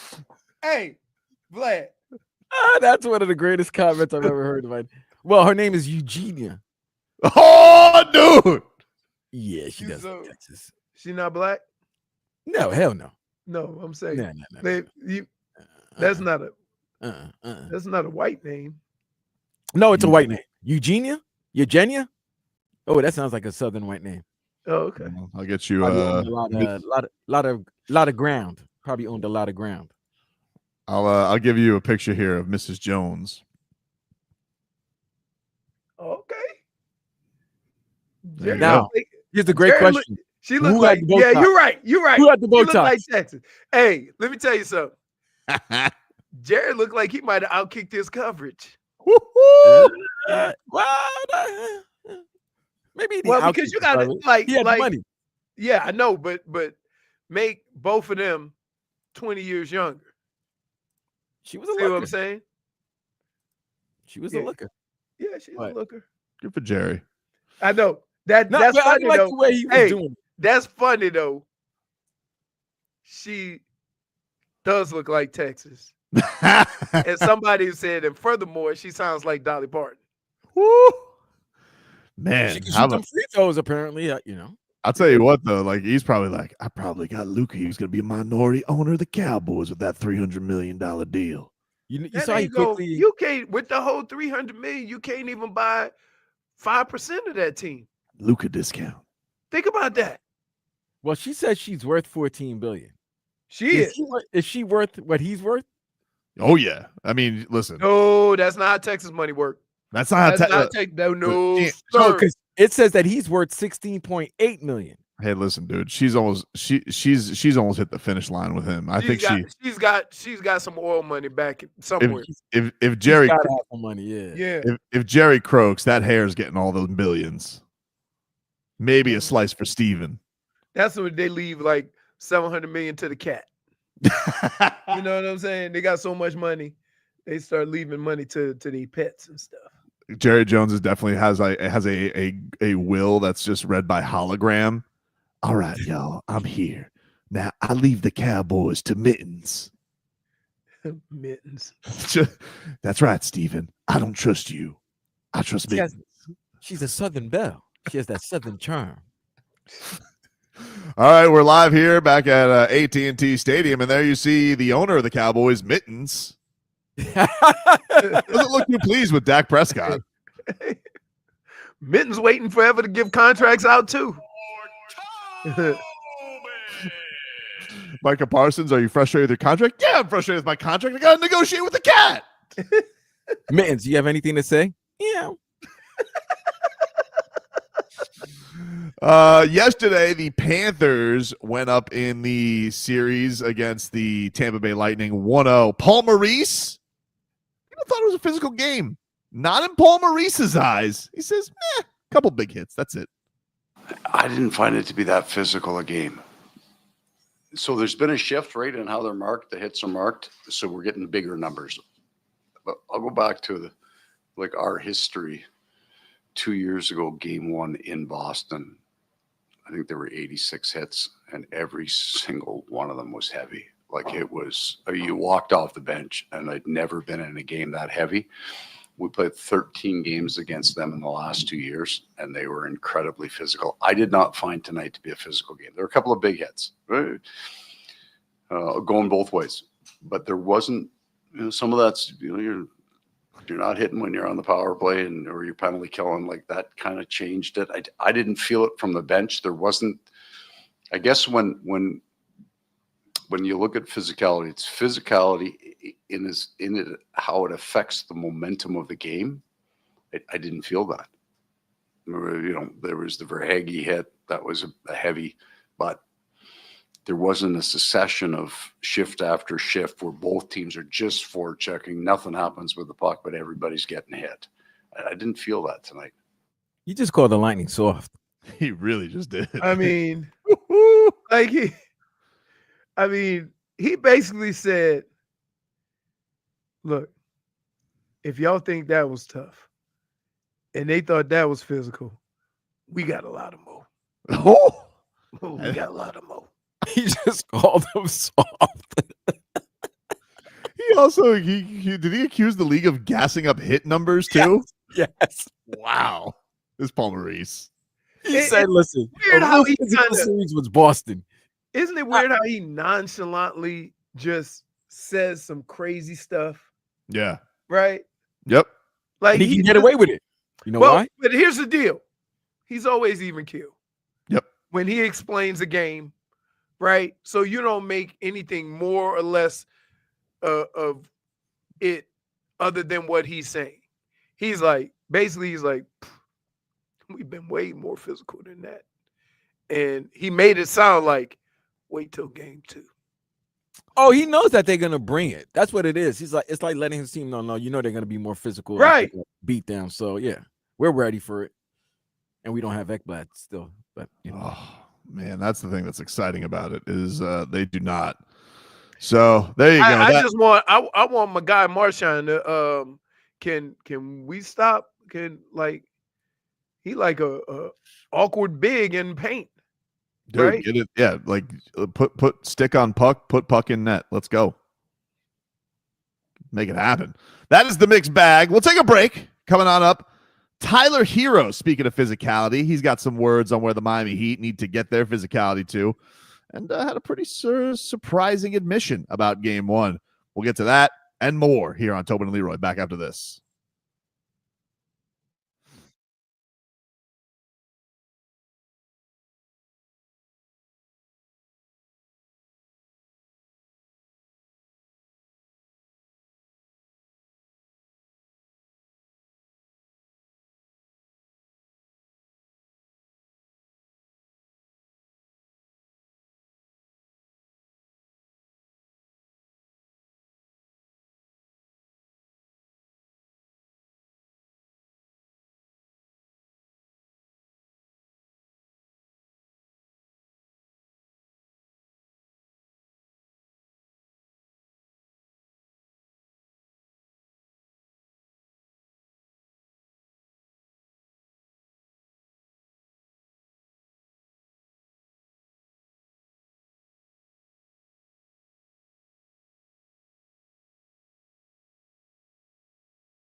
Hey, welcome back, everybody. Tobin and Leroy here with you on 560 WQAM here on a Wednesday. Let's get to our headlines brought to you by Doral Hyundai. At Doral Hyundai, choose from over 1,300 new Hyundai miles and inventory at the Tucson, Sonata, and Palisade. And remember, when it comes to Hyundai, the great deals are at Doral Hyundai. Last night, your Panthers beat the Lightning in Game 1, 6-2. Matthew Tkachuk, a couple goals and an assist in his return game. Sam Bennett, Sam Reinhart both scored. Nate Schmidt had a huge pair. And Game 2 is tomorrow. Early start, 6:30. 6:30 there. You know what I mean? That's a triple TV night, Leroy. Yep. You understand that, right? You're gonna watch NBA playoffs on one. You're gonna watch the Panthers on another one, and you're gonna watch the NFL draft. I just go back and forth. I don't like. He doesn't do multiple screens. He can't do it. Only time I do multiple screens is during football season, because I got to watch the Browns and the Dolphins. You can't watch the Panthers in the draft. I don't care about the draft. I can always scroll back. Like here, hockey and basketball are live. I want to see it as it's happening. I can see the replay of the draft. I can just go back and they're going to show the last picks. So you just need it on as a vibe, though, dude. You need it on as a vibe in the day. I don't need to hear the announcement. Nah, you do. I need that. So yeah, I need that noise. I need that noise, dude. Just I didn't even hear the noise when I got drafted. It probably wasn't there, but that noise makes everything. No, it was there. It was there. I wasn't there. Oh, okay. I wasn't in the room. Listen, I'm not one of those people that sit around with the anxious, no, I don't do that. You don't like it when like on the bottom it says trade and you're like, No. See? Oh, man. I get it, dude. And also, Twitter's changed a little for me, Vlad, because I'm usually like ahead of these things, but I like it. I just the vibe of it. I love seeing. Nobody's TV is synced. So if you'd watch it, like when we watch the draft together, there's just right. But there's also it come out at different times, so you get reactions at different times. There's so many things that are funny about the draft. Okay, first of all, you got draft reactions. Remember when Jalen Waddle just walked out of his draft party, like just left his family in the dust? Hilarious. CeeDee Lamb is classic. That's legendary. Stole the phone back. The funniest draft was when Robbie came in like Leroy Jenkins talking about Penei Sewell. He was right. Oh, he was right. He was 100% right. No, I can't wait. It's going to be an amazing night tomorrow night. It is Game 2 tonight between the Heat and Cavaliers. Tip-off is set for 7:30. 6:15 is pre-Heat on WK. By the way, I want to let you guys know, if you're looking for a place to watch the game tonight, we had Michael McCullough on yesterday, but he let us know that you guys can join Bernie, the Hoop Troop, the Miami Heat Dancers, and Dale for a watch party at Ball and Chain to cheer on your Miami Heat as they take on the Cleveland Cavaliers. Remember, wear your white-hot Heat swag for the road rally tonight if you guys want to watch that at Ball and Chain. Should be a fun one tonight. Let's hear a little bit from Tyler Herro. Tyler Herro yesterday at practice, he put it out there. He said the Miami Heat a little soft in Game 1. No, I think obviously Spo's, adjustments are always, since I've been playing for him, are amazing after Game 1. But I think mostly it's on us players to bring a more physical approach, a better approach to the game. We got punked in the first game, and we can't do that tomorrow. Wow. Said they got punked. Can I give Leroy, how much of an excuse machine? Because I didn't do this. I thought you'd be proud of me, but you didn't. But I didn't use once the tired excuse for the Miami Heat, but they did play 2 games against a team well rested, a lot of loose balls. Miami Heat now with 2 days off, I feel like we'll be a little bit more ramped up and ready and rested to go for this one. Here's the problem with that. Because the Cavs got a lot of time off, and if the Heat would have won, they would have said they were rusty. Okay, but we know what the game was. It's almost like built-in excuses. I don't think it's I think, but what's a more viable? Rust is a Bobley excuse. I mean, like, go tell Rust to Matthew Tkachuk. I mean, there's no such thing. Go tell Rust to OKC. Rust versus rest is not a thing. By the way, I don't think anybody's beating them. No. I don't think anybody's beating them. I Who? think they're OKC. OKC.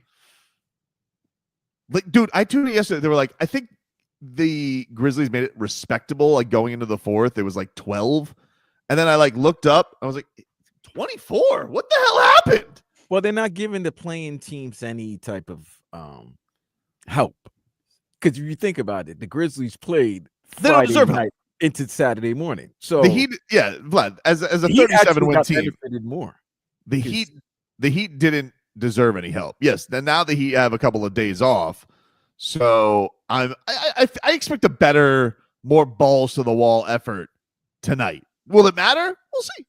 They're going to need, Tyler's got to play a lot better. I was actually I didn't know that when Eric said that Tyler's his only 30-point playoff game is the one he's known for of the Eastern Conference. He hasn't had a 30, not even the games where Joel Embiid didn't play against the Sixers. Like those are, right. Man, I didn't know that. Well, I mean, it was another dominant guy with the ball. Yeah, but he's playing a different role now. So let's keep in mind, like he's saying that when Jimmy was, we all wait for playoff Jimmy. So now you can't then go back and say, well, Tyler only had one 30-point game when Jimmy was there.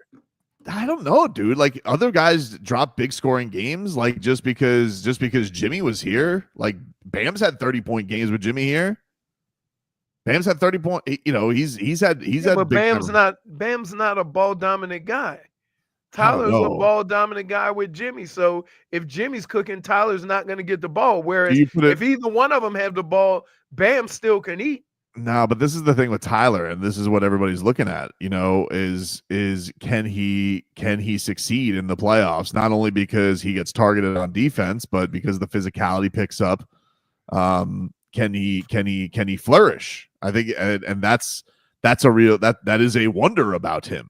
Well, and I'm not going to read too much into it for a couple of reasons. One, this is the first time he's been in that situation where he's the guy, where, okay, all of our attention is going to be on you. You don't have another guy taking a little bit of that heat off of you.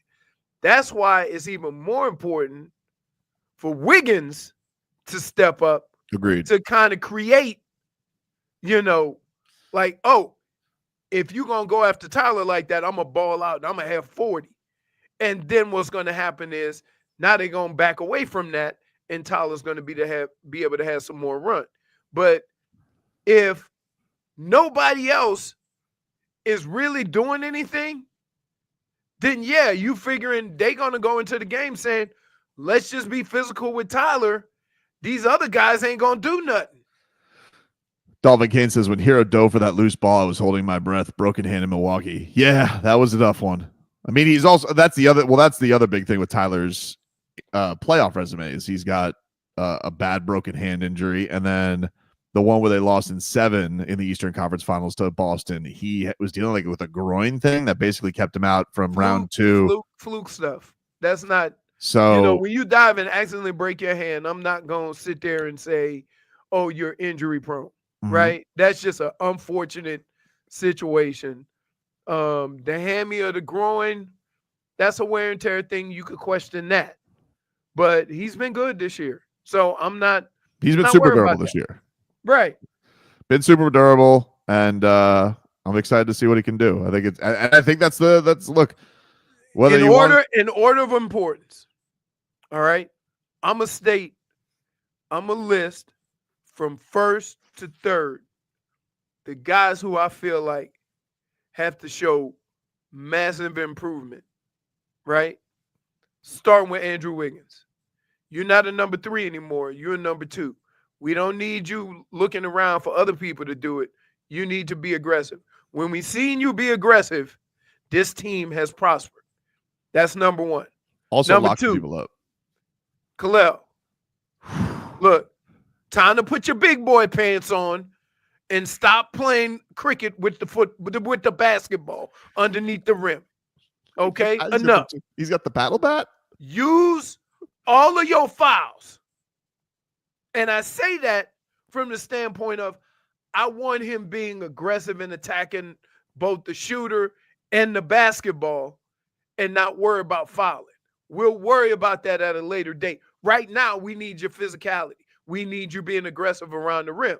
And you can't say don't foul to a big and ask him to then defend the rim. You just learn how to defend the rim better. But you got to defend the rim. They got a lot of size. They had, the fact that Spider's one of the shortest people on the court, and he's getting to the rim whenever he wants to. Some of that falls on Tyler, but most of that falls on the big behind him. I'm very curious to see like what's Spo's leash on him today, right? Like, if he doesn't, yeah, if he doesn't, let him fall out. Let him fall out. If you're not gonna play him in the second half, let him go in there and just hack. I hope it's a long one. Like, I hope he gives him a chance to screw up. I think it's important. I think this is important series for him. Guess what? If you don't go through your lumps now, we're gonna be revisiting this crap next year. Agreed. So let him get his minutes, coach him up, have a conversation with him, and say, look, you saw game one. Let's put on this tape. You understand the physicality, the energy, and the commitment you have to make to playoff basketball. I expect better out of you this game. Last night in the NBA, Pacers topped the Bucks 123-115. Tyrese Haliburton, 21 points, 14 assists. It's the most overrated. Why is he so Vlad? You think he's overrated? No, he's not overrated. He's just awkward, right? It's awkward. I just don't like him because he's a pretty boy who's got an awkward shot, but he's a good basketball player who's gotten a lot of recognition, but maybe people don't think it's deserved. Like he's been on the Olympic team twice. You know what I mean? I feel like he can't be overrated if you're a Pacer. Like, I don't feel like the Pacers get any love. Like, I think the fact that you know what it was, I'm gonna tell you what it is. Sometimes it's just moments and images. The fact that he was on the Olympic team, but he didn't get no burn, but yet he was around all these ladies and partying and having a good time. I think that image kind of rubbed people the wrong way, meaning like they could have put somebody else, like a Jaylen Brown. You know, like if Jaylen Brown was there, Jaylen Brown would be playing in some people's minds. But Tyrese Haliburton was basically like the Christian Laettner of that team. I want to know, like, do you feel like him and Dame are ever going to bury the hatchet? Because that is legitimately one of the rivalries in the NBA. They hate each other. And I don't understand. I don't understand where that came from. I don't either. I felt like it was just from the play-in a year ago, Vlad, where like he was doing the Dame time thing. But like he really and it feels more Dame hates him. They go at it. Dame goes at him whenever he gets an opportunity. But it's not only him though. There's even other players that hate. Like there's former players that hate him because of what his uncle or cousin did. Isn't it crazy though? Because he don't seem like that instigator. Like they treat him like a Tkachuk, dude. Right? He's just like smiling, like, yo, that's a you problem. I ain't doing nothing. That is basically what it is. They don't like the way he's tall and lanky and has an awkward looking shot that goes in, right? They don't like the fact that the ladies like him. You know what I'm saying? The ladies really do like Tyrese Haliburton. He does seem to take a lot of group pictures. And that kind of rubs guys the wrong way. And it's only because of themselves. He's not going around talking. He does everything any NBA player does. I don't know what him and Dame is, what their beef is, but I feel like somebody's throwing hands in this series. That's a good chance. Dame ain't gonna fight. I'm not saying those two. I'm saying that the people in the series, the teams, are gonna get into a scuffle. Right. I haven't seen I would Dame. say they center will fight. I haven't seen Dame fight, but I do know Dame does train boxing. Like he does the pad work. So I don't know if he's ever done it with somebody throwing back, but I would love to see it. He talks like, but Dame. Listen, it's the only time I see Dame mad. It's when they play Indiana. He hates him. They don't like that team. Milwaukee doesn't like that team because I guess over the last 2 years. He had a little bit of this with Russ. I feel like he had was it yes, Russ? Yes, with Russ, but there was a difference though. He knows that there's a difference though. You know who you feel you can talk to, Not And Russ ain't that guy. And you know who you can talk to, but you know there's certain words or certain things. They'd just be like, Lamb, this is friendly. This is just a competition. We're just trash talking. With Tyrese, it's a little bit more like, I want to take it steps further. Yeah. Quiet. Yeah, but here's the problem though. You can't be mad at somebody that's smiling at you and mocking you. Don't be my ass. He ain't serious. Smile in my face. He ain't serious like that though. And you being way too serious, which makes it funny to him.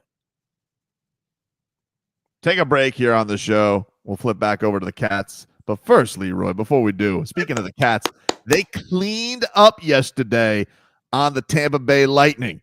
It was fantastic to watch, and it was a great way to start this series. But a great way to start your wardrobe, Leroy, is always to make sure it's clean and fresh. That's why we use our friends over at A&T Dry Cleaners, Leroy. That is correct. The owner is Ari. He's our boy. You can call and text him anytime. His number is 954-610-9383. That's 954-610-9383. A&T Dry Cleaners is 40 plus years, family owned and run. They keep it in the family. They can do same day sewing. They have a seamstress on site, Ari's mother. So you know you're getting the best care for your clothes. They can pick up and drop off your orders. Prom season, wedding season. Everybody want to get married. You got the suit you got to get taken in. You got the suit you just bought. You got to get fitted, tightened up, dresses, whatever you need. Ara will take care of you. And he's going to take care of our audience as well. You mentioned Tobin and Leroy when you go in there. 25% off your order. Once you use A&T Dry Cleaners, you're never going to want to launder your own clothes again. 954-610-9383. Call or text Ara anytime and tell them Tobin and Leroy sent you.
Welcome back, you rascals. Tobin and Leroy here with you. 560 WQAM. Take you guys up until 2 here on the program.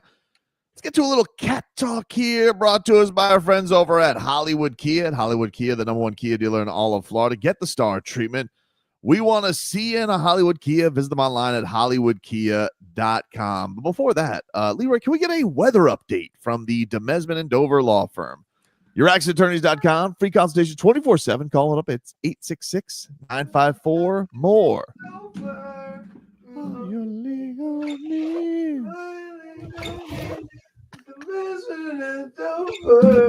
One big happy family.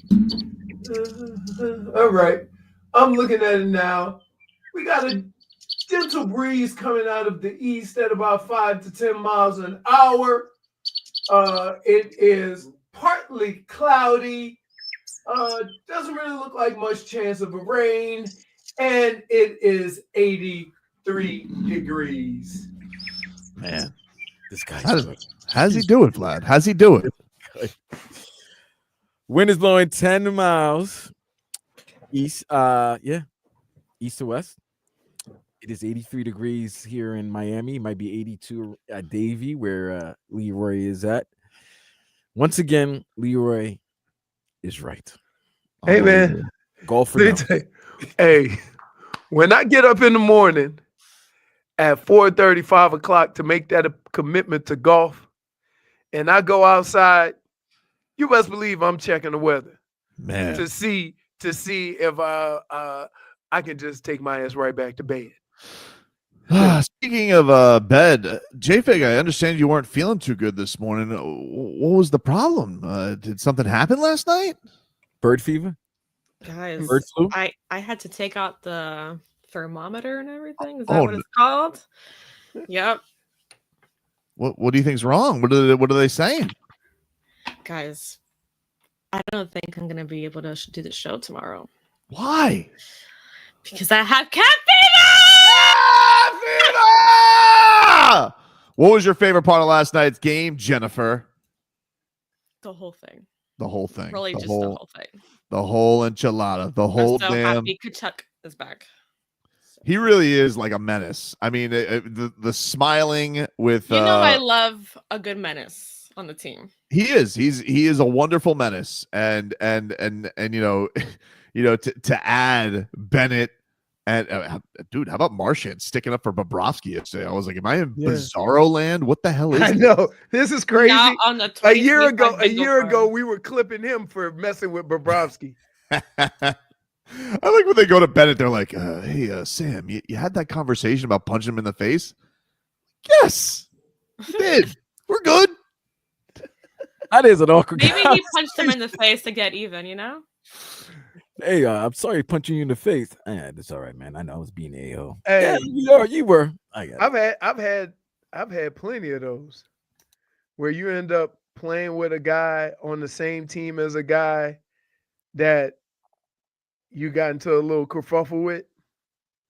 Yeah, it's game. It's a game. You deal with it. It is definitely fun to watch, and that was a great start. And I think for everybody who was wondering about the Panthers fall off, that was a big time welcome to the playoffs. Everybody, the champs are here to defend. That was that kind of a performance. Let's hear from our boy Sergei Bobrovsky on the Panthers flipping on that old playoff hockey switch. It's a playoff hockey. Everybody try to bring their best, and they're a good team too. They got really good offense, a really good defense. So it's a good team. It's going to be compete. It's one game. So again, we are happy about the result, and we're getting ready for next one. No focus. But he did say hockey. He said hockey. Hockey. It's playoff hockey. Playoff hockey. I love the way he speaks. And I love the way he goaltends. By the way, it is the anniversary. Happy anniversary to the Bobbery. Oh wait, we got a bunch of anniversaries. Yeah, actually, we do. What? Big sport. Oh, is today your anniversary? Yeah. Oh, happy anniversary, Leroy. Happy And- anniversary. Happy anniversary. And how about this? Today was the day I got drafted. Really? Oh, wow. Yeah. Wow. Congratulations, man. How about that? You got the. Oh, I What wasn't year was paying. that, 90? Hey, when I got drafted, I wasn't paying attention. What Who year was called- that? 90? Who called you on that? Who was the call? Was that Lombardi? Yeah. Years ago. Wait, was it? It was either Lombardi or Ernie Accorsi. Hmm. Oh, poor Ernie. Schmeaton says to go celebrate it in hell. Hey, That's crazy. but I'm back. I'm back, Smeathan. I've already been there. I'm So what are you back. doing with the, wait, you're not doing anything with the wife on the anniversary? We're gonna do something on Friday. Okay. Cause Tonight. 'cause- no, because here's why. Because you can't go out, have a nice dinner, and like always looking at your clock saying And I wake up. got to for get a- up and go to work tomorrow. You know? I So we understand. just decided we'll do it, you know. We exchange cards and stuff like that, but for the most part, we'll just do it on Friday. Like, yeah, I don't know. Let me tell you something. You know, the one thing that I clearly have, this is the difference between men and women. Today is my anniversary. But to a woman, there's themes. Oh yeah, There's what theme is themes it? in all these anniversaries. Oh, wait, what year is this? 16. Oh, there's something about Oh, what this does that 16. mean? I don't know. Sweet Oh, wait, 16? it was Oh. the green thing, right? It was No, some sort of no, not an emerald. Something no. else. Amethyst or no. No, that's purple. But no. Right? See, I don't know. I don't know. Year 16. Loading. Like It Loading. was something that sounded like something else. Every milestone gift by theme. Year 15 is crystal. I don't Period? think you wax. see. I don't think you do Wax. It's anything. wax. Wax is the traditional Wax. 16 It's year wax. anniversary Wax. gift, which we'll admit doesn't sound incredibly What are we gonna do? romantic. Put hot candles on each other? Yeah, there you go. This unusual gift You material do not tell us. is surprisingly Huh? meaningful. Oh, Though. If, It wait, symbolizes if I warmth, come in with like light. Don't tell hot us. I don't burn want to know. marks all over my body. Like, No, you got to put the wax where it symbolizes warmth. Don't want to know. If Passion. I get on the show tomorrow, if I come in tomorrow and I got band-aids all over me and ointment, they go, what happened? Wax Like it's some, anniversary. you decided you- to do a You go, Madonna boy. video. You know, If you using came- candles and wax, Yeah, if you came covered in wax, all I'm saying, that's a healthy marriage. Good for you, dude. you justified your love. No, no, dude. Like, why can't it just be anniversary? Right? Oh. Like this, like, no, I would have never known about all these different things. You got to get her a status. That's the flower you get for your 16th anniversary. A What what? is the status? I don't know. I'm just reading what they say. What does that mean? Statice. STATICE. It sounds lovely. Call a florist. And a wax. You got to get a wax. We'll take a break. We'll get to our favorite Wednesday game coming on up. Rats off a ship is next.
Welcome back, everybody. It is time for our favorite Wednesday game, Rats Off a Ship. But first, I want to let you guys know we got another pair of 4-day passes to give away to Rockville. Welcome to Rockville is returning to Daytona International Speedway May 15th. Jennifer, that's Leroy's birthday. To the 18th. Keep on. Why, you forgot Leroy's birthday, JFig? No. She left him out of the newsletter, Vlad. Oh, don't be shy. Listen, you know what? I'm not gonna knock JFig because JFig had to do some like crazy technology to get pictures. She was not given all the right materials to put that newsletter together. A lot of people didn't have pictures. A lot of people didn't want to take pictures. I want to say thank you so much for validating me because he knew behind the scenes of what I was going through. No. Like what she had to do for us was crazy for Dan and myself. Interesting. So, yeah. I get it. But also, I mean, the birthday page, Vlad, it's kind of just a list. It's literally the last one I look at. I don't even pay attention to it. I don't care. Not that I don't care about Leroy. I care about Leroy. Oh, we know. I'm sorry, Leroy. Sorry, man. I'm not having this discussion again, okay? Hey. You're not ruining my weekend. Hey, Fig, I got you, bro. I kind of know what it feels like to be cropped out. Oh my God! Anyway, if you guys want to go see Shinedown, Green Day, Warthog Tooth, Linkin Park, and Korn, among those performing, keep on listening. We will give those away next hour, a pair of 4-day passes to Rockville. What do we have, Jennifer, for Rats Off a Ship? Well, you know what? You want to get on me for Leroy? I'm going to get on you for JJ Redick. What? And his fiery timeout, sparking the Lakers. Listen, I'm so Rats Off a Ship. I saw this headline today on ESPN, and they're like, JJ Redick's fiery timeout. First of all, they were up 20 like the whole game. There was a little rally by the Wolves, and he said, what the bleep are you guys doing? And all of a sudden, JJ Redick gets all the credit for the Lakers win. No, Luka gets credit. That's how that goes. Sorry, JJ Redick is not the first guy to curse out his team. He didn't invent that. Rats Off a Ship on JJ Redick sparking the Lakers. Rats off a ship on all JJ Redick things. I'm Rats Off a Ship for a different reason. Rats off a ship. I'm Rats Off a Ship. When are we making a big deal about coaches coaching? Right. That's his job. That's his he- job to get his team to play to the best of their abilities. And so it might require some talking. It might require some yelling. It might require one of them fake ass coaches technicals. So everybody goes, ooh, he really means it, right? Whatever it takes. That's his job. So I'm not getting all excited about somebody doing his damn job. What about you, Jennifer? Gabe Vincent is on the team, correct? Yeah. Yeah, I'm Rats Off a Ship. She didn't even wait. I love how JFig brings up JJ Redick, and then her reason for being Rats Off a Ship is something else. Vlad, where are your rats on I'm fiery not JJ Rats Off a Redick? Ship. What? I'm not. Because if it was that, listen, if that was Spo, you would love it. You would say that's coaching. If No, that was that's him. I wouldn't. No, But they would. He would. It would. He would. He would. Yep. He absolutely would. So that's why I'm not. The fact that it's somebody that you hate, that's why I'm like, I'm not Rats Off a Ship. Because if it was anybody else, you'd be like, that was a good timeout. That he stopped the bleeding, which they needed. Like, you don't want to lose that game and go 0-2. I'm gonna. Of course not. Of course not. But So I'm Rats Off a Ship. Vlad, they act like he's the first one to say a no word in the huddle before. Hey, guess what? It's not. Yes, because he's coaching the LA Lakers. That's it. He was coaching the Utah Jazz. Nobody would give a rat's ass. I don't even know if Will Hardy curses or not. We don't even know. We don't even know how he looks like. He looks like Utah. Okay. That's your thing today. Yeah, that's my thing today. What's number 2, Jennifer? Like Utah. He does. I mean, you It's don't look mayo. like Florida. What does he look like? Who looks like Florida? He doesn't look like Florida. I want to no. know, what does he look like, Leroy? You have that smirk. Is he fat? No, Is he no, chubby? no. I'd say he Is he looks. portly? What is the Portly State? Ooh, we know Portly States now. Louisiana is poorly. Texas is poorly. In good or bad. Atlanta got some thickums too. So that's not what you're trying to say. Down here, He's like No, I would say Tobin acts like he's a Tennessee or West Virginia guy. Oof. Okay. Fan of the horses, Kentucky. Fan of the horses. Well, you know, like you got the, Kentucky like right the for whiskey.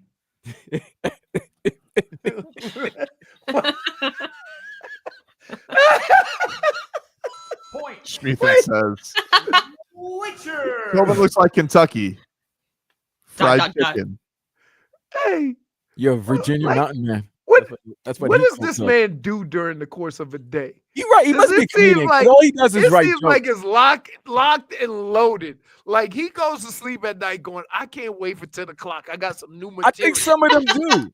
Like this whole show, Luis Beneath talking about the. I'm like, dude, you're a Miami fan. Why do you stay talking about my teams? And what about Day South? You know, he always No, comes Dave South locked is a and loaded. comedian.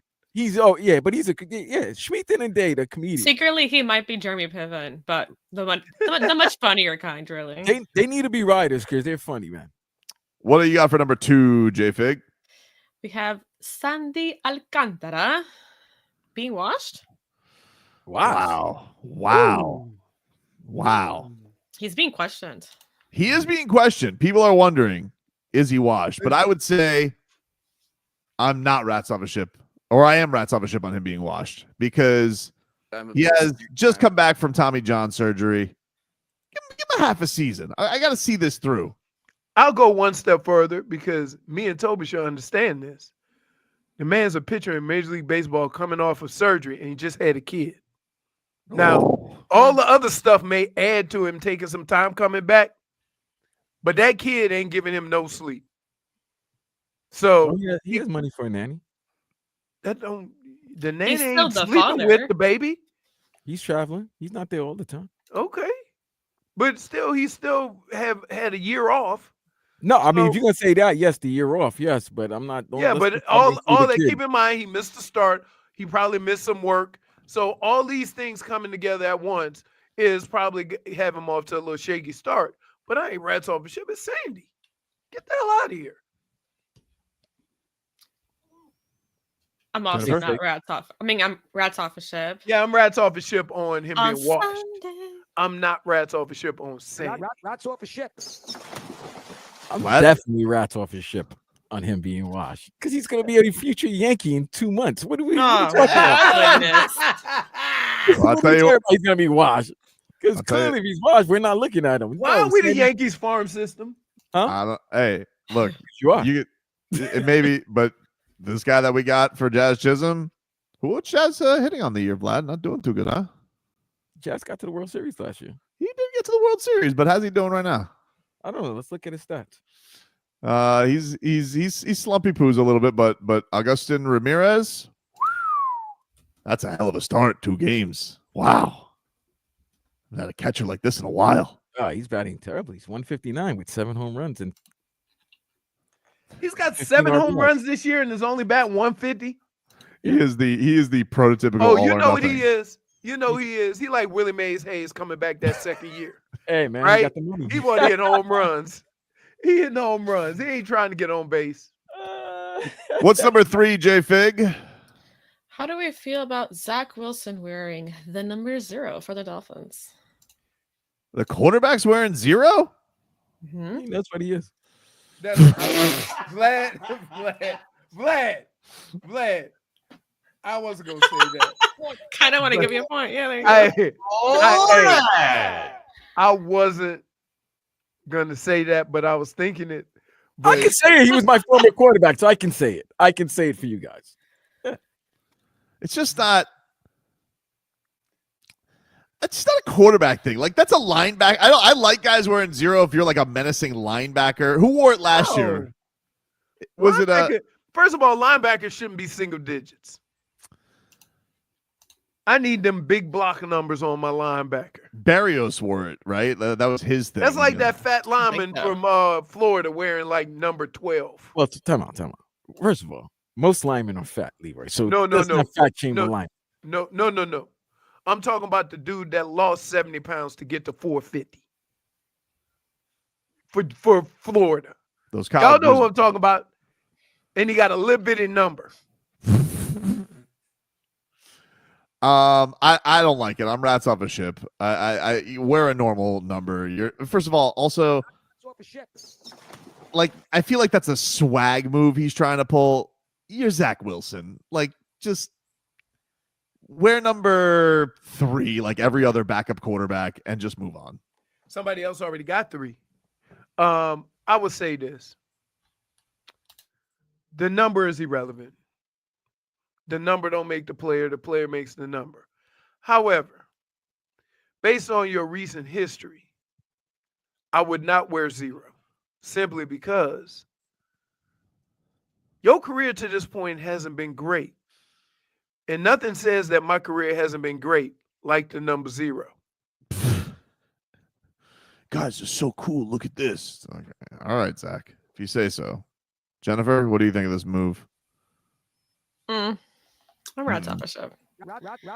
That's how much I think of it. Well, Vlad, I think you've made your feelings known, but any more you want to give on? Yeah, I'm definitely rats off a 0. It shouldn't be 0. He should there should be another number in front of the 0. I know exactly the number you're trying to put because I see it 4. in chat. Yeah, the number 4. The number 4 and then 0 should be on it. It should be 40. Because that's the ages of the women that he liked. 40 and up. He's on Tinder Cougs. Oh, he's Cougar. Come on, man. He would love to change the name of the Dolphins to the Miami Cougars. Definitely. That is a fact right there. That is Rats Off a Ship. We will get you caught up with your headlines. If you want those tickets to Rockville right now, caller number 4 to 305-567-0560. Caller 4 to 305-567-0560. You'll win a pair of 4-day general admission passes to Rockville. Caller 4 to 305-567-0560. Final hour of the show coming on up.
Oh my god! I just had the greatest break ever. I'm on a Goosey's overload right now, dude.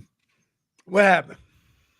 The Miami Heat just dropped a podcast with Goran Dragic interviewing Nikola Jovic. I saw that. Serbian. Wow. No, I mean they do have a little Serbian, a little banter back and forth to start it off, which is adorable. But no, it's Goran like talking to him about his basketball career in his amazing accent, and of course, I'm good, won't you right now, Vlad. I'm 6 minutes in. I wish, and I'm already like, oh, there's only 14 more minutes of this. I could watch 7 hours of Goran Dragic and Nikola Jovic speaking to each other about hoops. Oh, I miss him. They should play him tonight. I miss Jovic. Let's knock the rust off, baby. Give him a little whirl. I think you play him, but you send him in there with a disclaimer. Yep. What's that? Like, how long you play depends on you. Here's what we want. You know, Leroy, we can have a dream. A dream? We can have a full intangible 5-on-5 between the Heat and Cavs.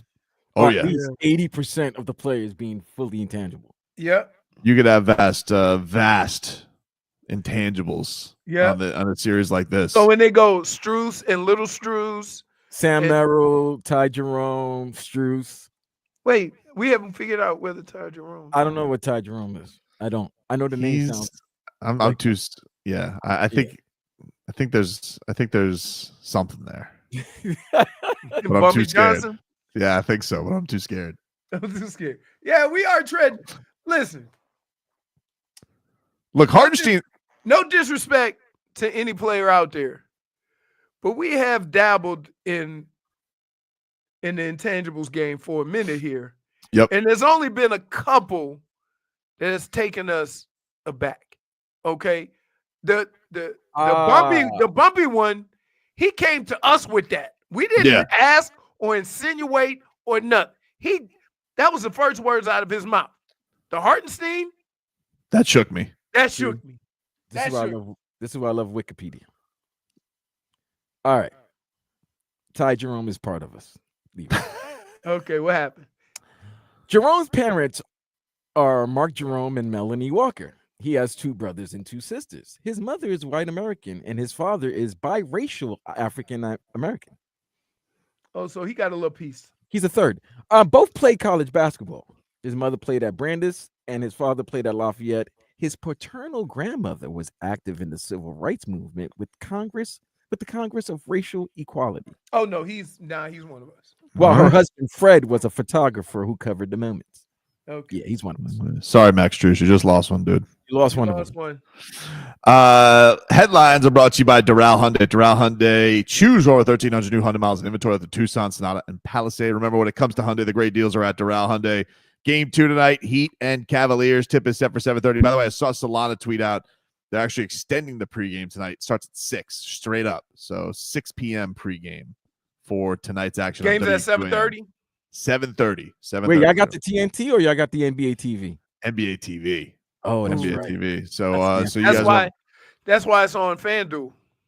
It's on FanDuel. It's Sports blacked Network's out. done. We appreciate Eric Reid stopping by. You guys can check out the podcast, see him, and check out what he had to say. We talked a lot of things about tonight's matchup with the original voice of your Miami Heat, a man who is dabbled in all things Heat culture. He rocking the little, rocking the little goatee. Mm-hmm. Mm-hmm. The Marlins about to get set for the series finale against the Reds. Are going for the sweep today with the Sandman on the hill. It's early time, right? Because right now, about to get going here. Okay. So we got that, and the Panthers, of course, now up 1-0 in their first round series, winning last night 6-2 over the Tampa Bay Lightning. Sis4A says, "Is it blacked out?" It is. It is blacked out. It's only local TV tonight. That's why it's on FanDuel. So that is the case. You're only going to get it on FanDuel. Now, So is it blacked out because, I don't understand. Like, blackout rules apply for different. I don't know. That's a good question. I don't know if it's a rules thing or what, but it is blacked out on NBA TV. So that's because they want you to watch it on FanDuel instead of going to NBA TV to watch it if you're locally down here. So that's why they black it out. So check that on out. I watched the local last night when for the Panthers because I don't want to hear the national broadcast. They're Panthers haters. I accidentally watched the national broadcast of the first one of the. I just forgot. I was like, oh yeah, they do local. I was already in the mode of watching games all day. Did they do local for the first game? I thought when it's on national TV, they don't do it. No, they do. No, they didn't do it for game. They didn't game do it for game game one. They did. Because they had a whole post game of it. Yep. They could do the post game. They don't do the game. They did the game. They did the game. They do both.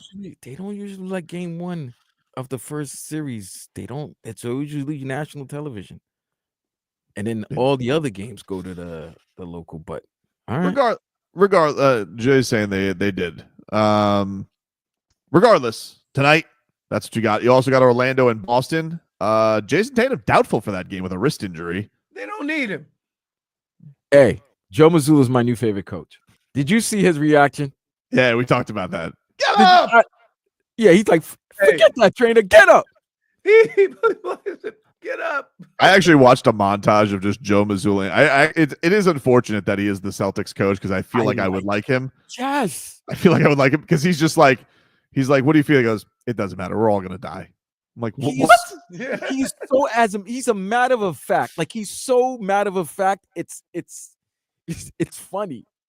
Who would you, if there was a movie, who would you like to play? I don't know. Nobody's going to go watch it. Stop. No, nobody's going to play it. All right. I had this conversation with nobody's going to watch my movie. Stop it. Let's move on to another question. I'm like, dude. We got and then we got tonight also. So that's at 7:00, 9:30. Warriors at Rockets. Of course, Golden State up 1-0 in that series, and we'll see if first of all, we'll see if the Rockets can crack 90. Dude, of all the teams that are left, they are the only good team that their deficiency is scoring. Right? Dude. You don't usually get that many wins during the course of a season. Orlando's a rock fight team too. They can't they can't score. They can't score. We got two rock fight teams. Yeah. I mean, but Houston's really good. Houston is very good. No, they're a tenacious defense. And usually Orlando is too, but they don't have Suggs. Suggs is hurt, so right. You know who's loving this right now? Kevin Durant. Because he's saying, "Who wants me?" He's basically saying, "Yeah," because any team that need scoring. You can even include the Heat. There's 3 teams in the playoffs right now that can absolutely use scoring. I think all of them can use an extra score. It's not 3. It's all 16. Some teams you may think. I would say Boston. No, maybe that's because they got 2. I would say guys. OKC is really deep. No, the OKC might need a second scorer. Yeah. Yeah. Because they scored 150. Memphis. They had 150, and their star didn't even score. But that's because they're playing Memphis. As Tobin would tell you, Memphis plays no defense, so anybody's going to get off against Memphis. You would never know because they of course have vaunted Defensive Player of the Year, Jaren Jackson Jr. Right. Who is minus 1,000 in the playoffs? Yeah, guy gets more fouls than rebounds, but you know. When did he become just I don't play in the paint, I just hang out on the perimeter? But he's always done that. He gets blocks, he'll get chase down blocks, but he's always been that. Like he loves being out on the threes and roving. He doesn't get rebounds, but you know. So basically, he's Timu AD. Yeah, a little bit. Yeah, a little bit. He's he's a talented player, but like people act like he's like this incredible stopper, and he's good. He's good, but he's not Bam. He's a big boy and got a lot of athleticism, though. Because I see him go in the paint and go lefty, righty, you know. I could do without that ugly ass 3, though. That 3 is hideous. He's 7 foot tall, and he shoots threes like he's 5'8". Even Scooby's offended right now by the 3. Meanwhile, in the NHL playoffs, here's your lineup for tonight. You got game 2 of the Canadiens at the Capitals, who, of course, won in overtime in game 1. That's at 7 o'clock. That's on ESPN. You got game 3 between the Stars and Avalanche at 9:30. That series is knotted up at 1 apiece. That's on ESPN. And then believe how many of these teams have played so many games already. They're on a blistering pace right now. 3 games already. And then game 2 between the Oilers and Kings at 10 o'clock. LA up in that series 1-0. That game is on TBS. Wait, there's a game 3 already? Yeah. Yes. In the NHL. Yes, that's what I'm saying. So you see when I said Gary Bettman's an idiot, now you understand. How are they already starting game 3 of one series? And we haven't gotten to the second game of the Panthers Lightning series. It sucks because that means that one of these teams are gonna play a team that had like 7 days rest. Pretty much. Is he the least liked commissioner? Because I feel like they hate his ass. Yeah, because Manfred is quiet, but at least he's doing things. You know what I'm saying? Manfred seems like he's approachable. Let's put it that way. He seems like he has a good rapport with the players. I do remember Manfred getting booed, though. Remember, he got booed so bad. Was it at an All-Star game? He got shook, like legitimately. Didn't he get booed here? It might have been here, Vlad. Yeah, it was the All-Star game here. He got booed so bad, and he froze up talking to the crowd. It was very awkward. Very awkward. Roger Goodell loves it because he's like, because we all know Roger Goodell makes the most money. What does he make? $50 million a year? Yeah. He's like, and he's almost like leaned into it too much. Too cute for my. Well, yeah, because his job is to take some of that heat off the owners. And also, he's become prone to using the draft meat shield, where he'll come out as like with Eminem. Yeah, he comes out with Eminem. So what are they in Green Bay? He's like, oh, I got Brett Favre with me. No, you can't bring Brett Favre. Well, yeah, it's not the time. Who's the famous person from Wisconsin? Yelich? No. Me? No. I'm like a famous person. Like, you gonna bring musicians out for when you go to Detroit because of Motown and you got Eminem, you got Kid Rock. There's this thing called Google. Famous Wisconsin stars. Lead off double for the Reds off Sandy. All right. And what's Sandy? Yeah, who's it? Like, I can't think of who. Giannis? Willie Defoe? William Defoe? No, you can't bring him out there. Nobody don't know who the hell that is. What do you mean nobody knows who William Defoe is? People know. We know. You know who we should bring out? People know Leroy. Mark Ruffalo. Everybody know who the Hulk. Yeah. Oh, I love Mark Ruffalo. You got the Hulk? Heather Graham. Boogie Nights. Okay. What about Gene Wilder? JJ Watt. Come on, JJ Watt. Gene Wilder's no longer with us. I know, but I'm just saying famous people. JJ Watt. No. I feel like he associates with Houston more now, you know? Oh my God. I didn't know she was born in Wisconsin. Who? Oprah. Really? Wow. That's an upset. But again, that feels like Chicago would be the way. She was a Chicago draft. That was the upset of all because when you think of Oprah, you think of Chicago, right? Right. I was thinking of the South. I was thinking of the South. Most of her fame came in Chicago. I get that, but we're looking at the celebrities where they're from or born. We're not looking at like where they're right. But they made their who name. does a television show in Chicago is not from Chicago. What about that? You know what I'm saying? I thought she had a tie into Chicago. She's not from Chicago. She's from Wisconsin.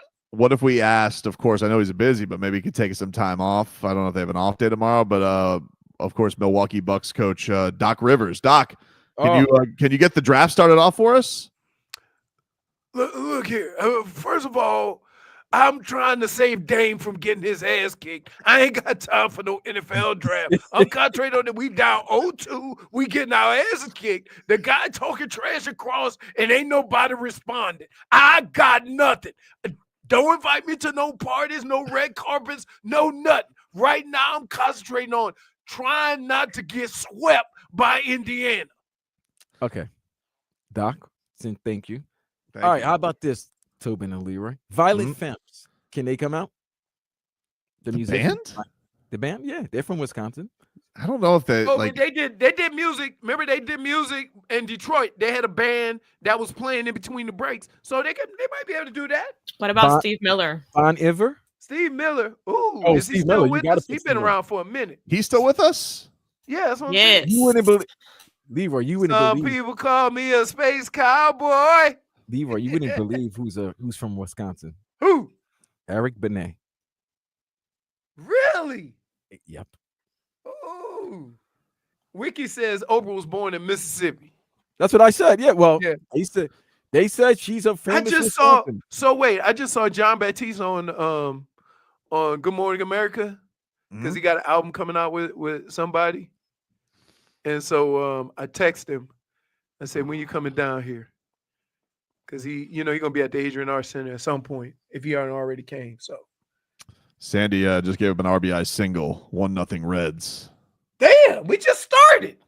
We ain't even got to enjoy our popcorn yet. Hitting him hard early. Hot dog. Come to New York, baby. Come to Hey, New what York. is that big old?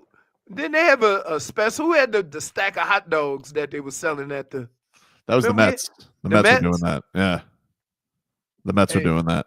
I'm telling you what, I used to enjoy going to 1:00 baseball game, get my hot dog, my drink. We gotta go. I had my little book. I'm keeping score.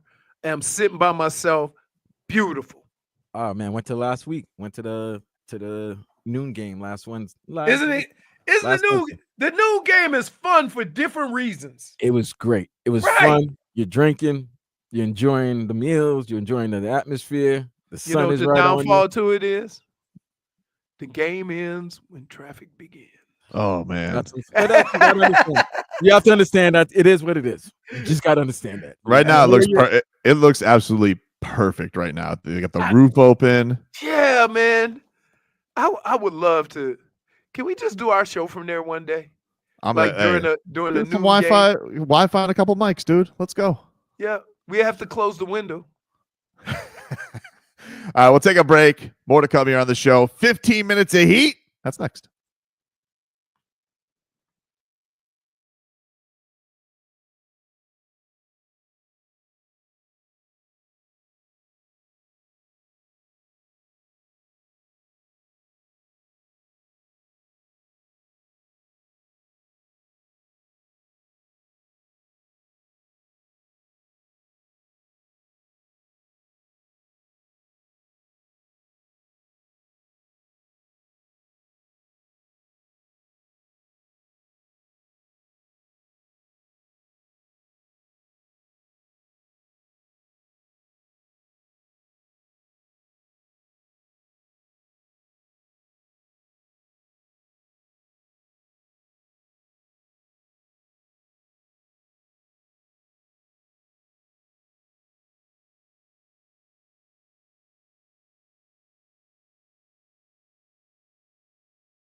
I can't get enough of this Goran Dragic, Nikola Jovic interview. I'm watching more of it during the break.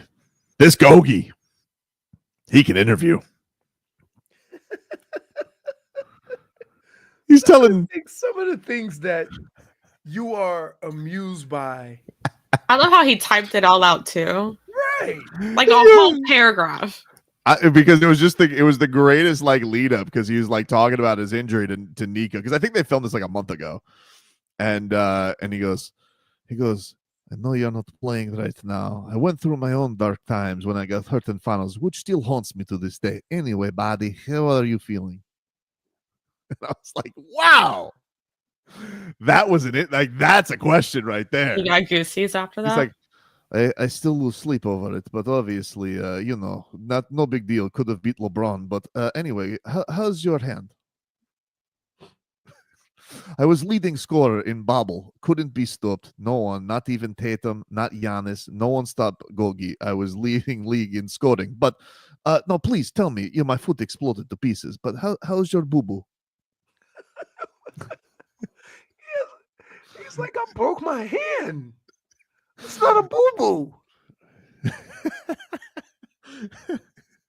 Like it's just, it was such a. I was like, and the Heat production staff, they did such an amazing job with it because they show when he says it still haunts me to this day. You go to the side, they go to the picture, and I'm sorry to laugh, but it was like, it's like they go to him, Leroy, where he's crying on the bench because he can't freaking move because his foot doesn't work.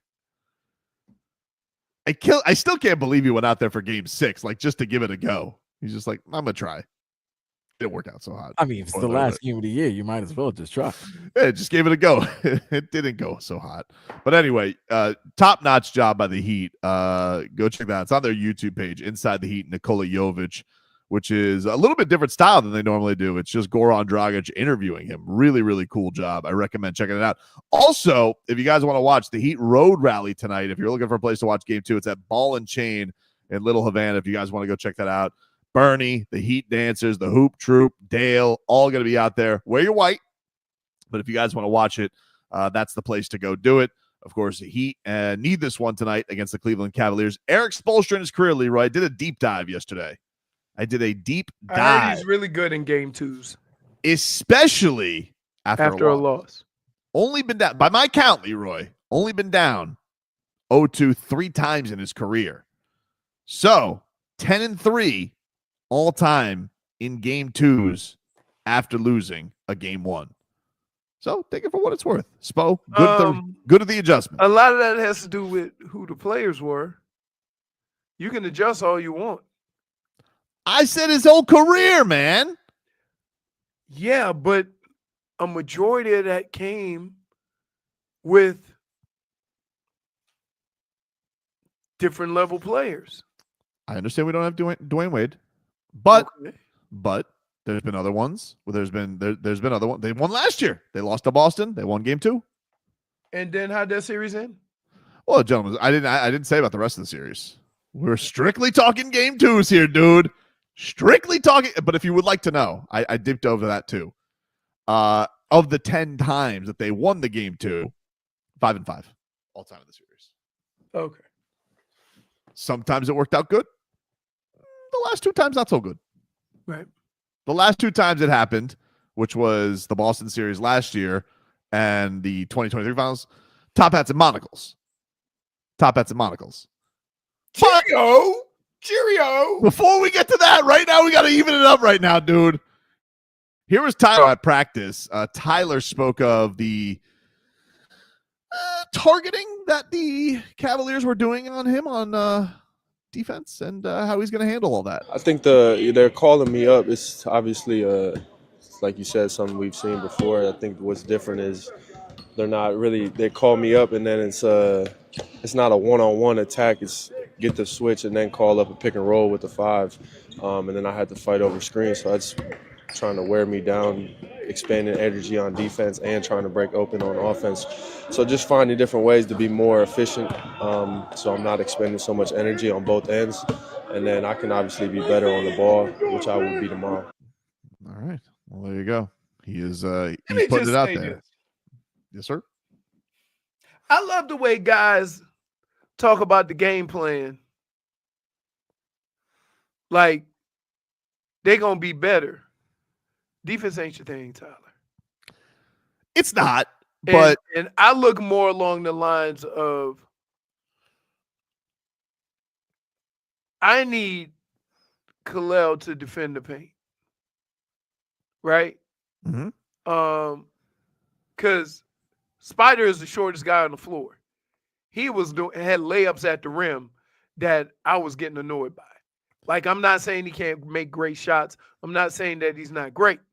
But I'm saying he should not be allowed to have a layup in the paint. Shouldn't. He can shoot it. He can teardrop it. He can do all these things. But for him to get to the rim as many times as he did, I ain't buying it. QC Man 2000 says Atkinson even better at adjustments with much better players.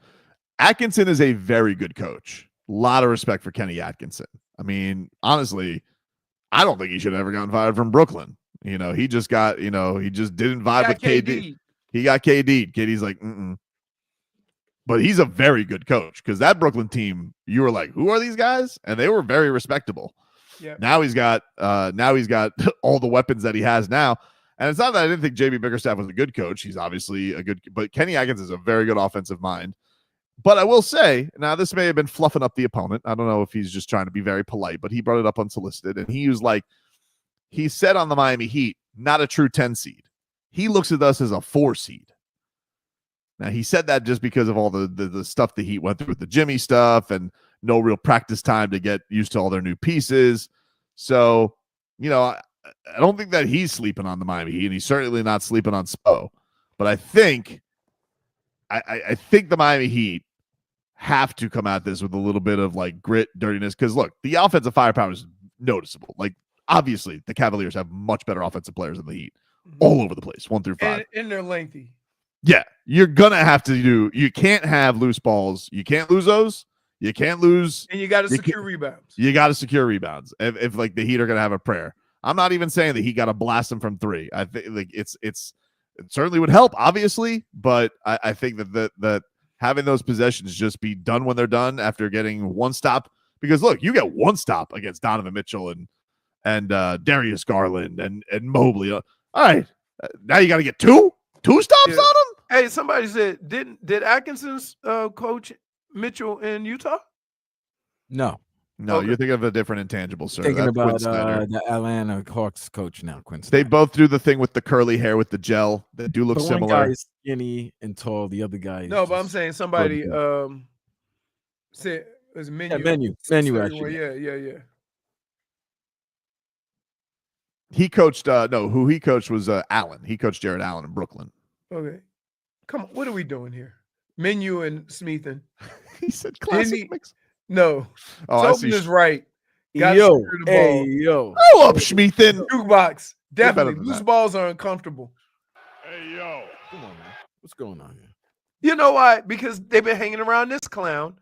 So that's something Tobin would say. And now they're just following the lead.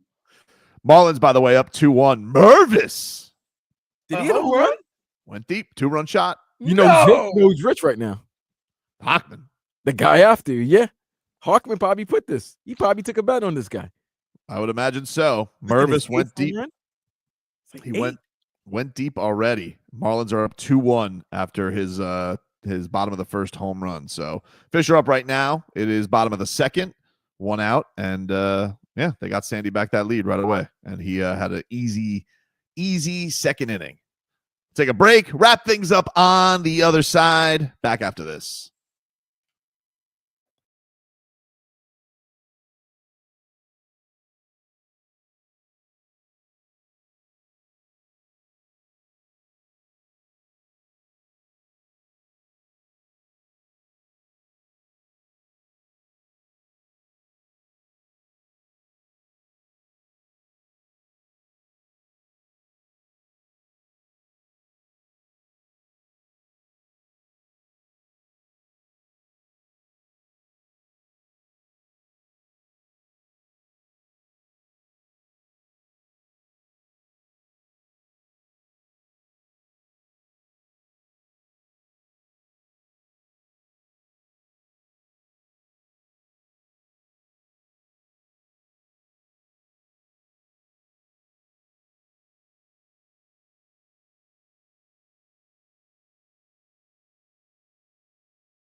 All right, welcome back, everybody. Tobin and Leroy taking you guys up until 2 here on the show. You missed any today's show, get the Tobin and Leroy podcast. You guys can go back and watch it on the 560 WQAM YouTube and Twitch page, the channel, Miami 560 WQAM.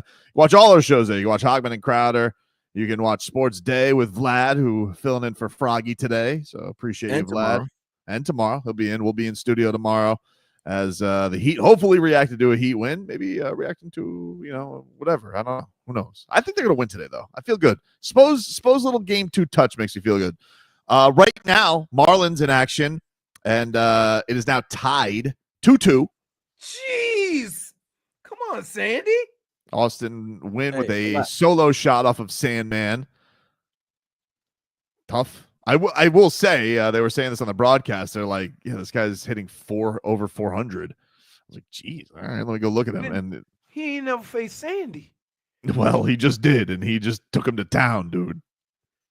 Yeah. All right. I give him. I think it'll take a while. I give him 5 starts? That's a month. I don't know. But 2-2 right now for the Fishing Reds as the Marlins are going for the sweep today. And 2 outs. He's facing, he's got Ellie De La Cruz at the plate. You gotta get this one, Sandy. Come on. That dude is good. He's fun to watch, too. Electric player for the Cincinnati Reds, Ellie De La Cruz. Dave made a very accurate point. Yes. Never heard Tobin say, I think the Heat will lose tonight.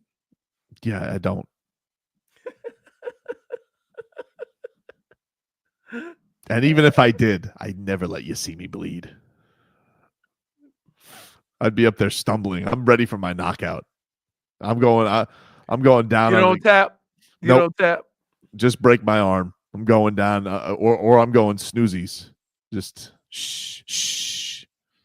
If Spider's gonna take me out, he's gonna take me out, but he's not getting the tap. You know what's crazy? It sounds kind of ridiculous when you know what the results are, and you still won't tap out. Go ahead and break my arm. I know. In real life, I don't think you would make that decision. The only person you'd be a tap machine.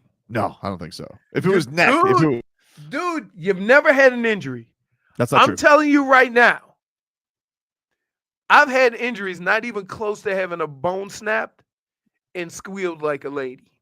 That's not true. I've had injuries. I've had dead foot. I've dislocated my shoulder. Wait, dead foot? Yeah, dead foot. No, that's not. Don't let him get started on that. I'm just saying I've had injuries. Don't say I've had no injuries. I've had injuries. His injury history is dead foot. I split my head open when I was hurting his pinky toe, by the way. I split my head open, JFig, doing horseplay on the beach during a hurricane. What? I had to get stitches. Horseplay. I know you've shown your scar there, but horseplay?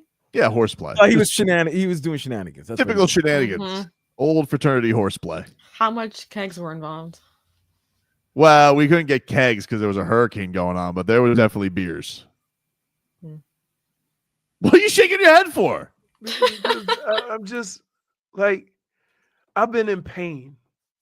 Oh, Stun Steve mentions, and I can't believe I'm comparing,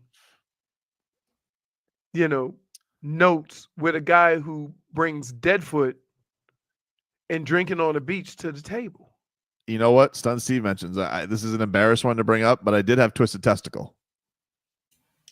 What? Yep. Testicular torsion is what they refer to it as. And sometimes if you sleep the wrong way, it can be painful. I had to go to a urologist over it. Hold on. Oh my goodness. Hold on. What kind of sleep are you doing where your nuts could get twisted up? I fell asleep, I think, on the couch. I woke up in a lot of pain. It went on for days. And eventually I had to go to a urologist. And he goes, I'm sorry to tell you, sir, you have twisted testicle.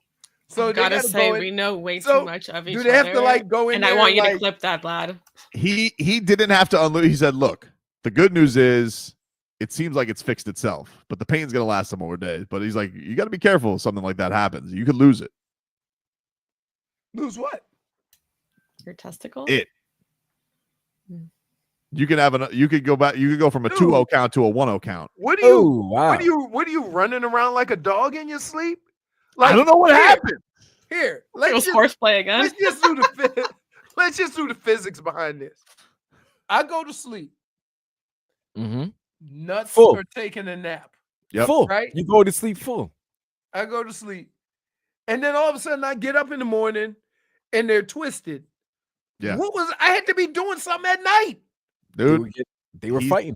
He didn't make it seem like it was that uncommon. He says, listen, twisted testicle happens. Wait a minute, time out. How did your testes twist? I think I fell asleep on the couch in a weird position, Vlad, and it just they twisted on each other. That your testicles decided to do a 180. Listen, I wish I was swinging from the chandelier. I wish it was something fun that made it happen that way. It wasn't. Hey, yo, come on now.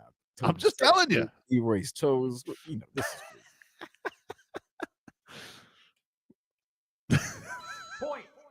This Leroy has no way to respond. He has no idea. I'm still trying to figure out.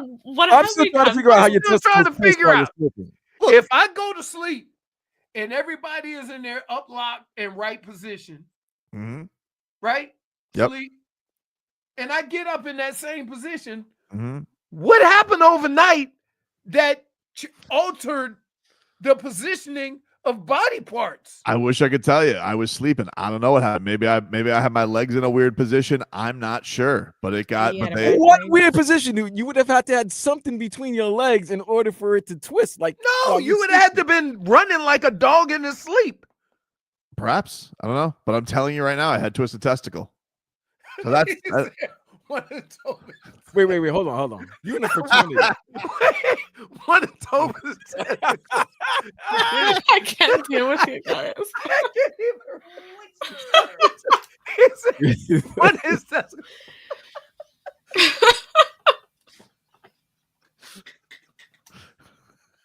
I think Leroy's gonna cry. Because that might have been it. That might have been it. You got it, Shmita. It's stupid to say, but it's hilarious picturing it, right? Absolutely. Right? So, like, I just got a little headband on. Like you got a small court for them to be playing basketball. Different D Wade right there. That's a different D Wade. Well, I thought because I had this pain. I thought it was like a hernia or something. From what? Lifting something. I don't know. Something. Act like I just sit around and do nothing. I lift stuff. I've lifted stuff before, but it wasn't because I went to the urologist. Twisted testicle. Did you just say he twists his? I mean, he lifts food. Yeah. Yep.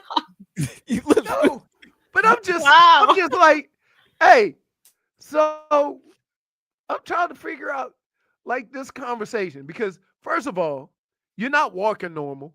So when you go to the doctor's office, everybody know what's wrong with you. Well, it's a urologist. He got problems with his nether regions, right? He also went to a urologist, so that also it's a full nether region doctor, right?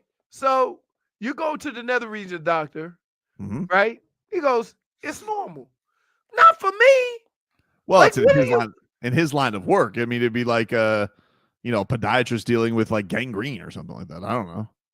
You got sugar in your testes? What? I mean, that's what The Rock would say. Did you have any sugar in your testes? I don't know, dude. I don't know how I ended up with twisted testicle. How does it? I don't even know how we ended up in this conversation. I'm This is crazy. I'm just saying, right? Right. Me picturing the Euro step. You're still there. You're still there. I'm just picturing one going, oh, excuse me. Scoop and score. Like, I'm also trying to figure out. That's For like those not on hold YouTube, on. Vlad is Here's trying the to do a deal. demonstration. It's hard to imagine because if I lay down with my hands like this and I wake up with my hands like this, right? And I haven't moved all night. If something happened to one of my fingers overnight, I'm going to be shocked as to why. How did this happen? And I was asleep. You already chalked it up and say, ooh, I was sleeping in a bad position. But even if you're sleeping in a bad position, if you're still, how can your testicles twist? Not everybody is still when they sleep. You've been caught running in your sleep. You run in your sleep? And still, oh yeah, sometimes I score touchdowns, baby. Like, wait, do you sleep walk or you sleep run? No. It's just like, you know, you get them. Oh, okay. You know, like that. But I still never did it enough to twist the testicle. That's what I'm trying to say. Like, consider yourself lucky. Like, what type of violent behavior you have in your sleep that would have one testicle changing positions with the other? Yeah, how do your testicles juggle? Well, with nobody holding First of all, if I knew, my balls would have never gotten twisted. You got. But unfortunately, I was sleeping. No, but I'm just saying, you got a rhubarb sack or something. Like I don't know what happened. Extra room. Stop it! Look at this one. Hold on. I don't understand. Look at this. JFig.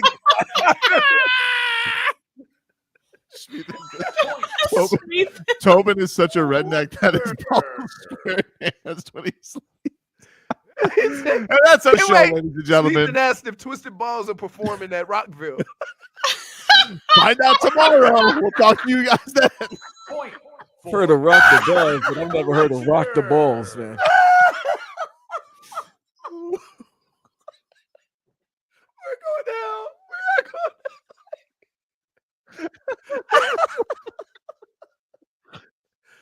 Oh my goodness. I'm sorry, Jennifer. I'm gonna cry myself to sleep now.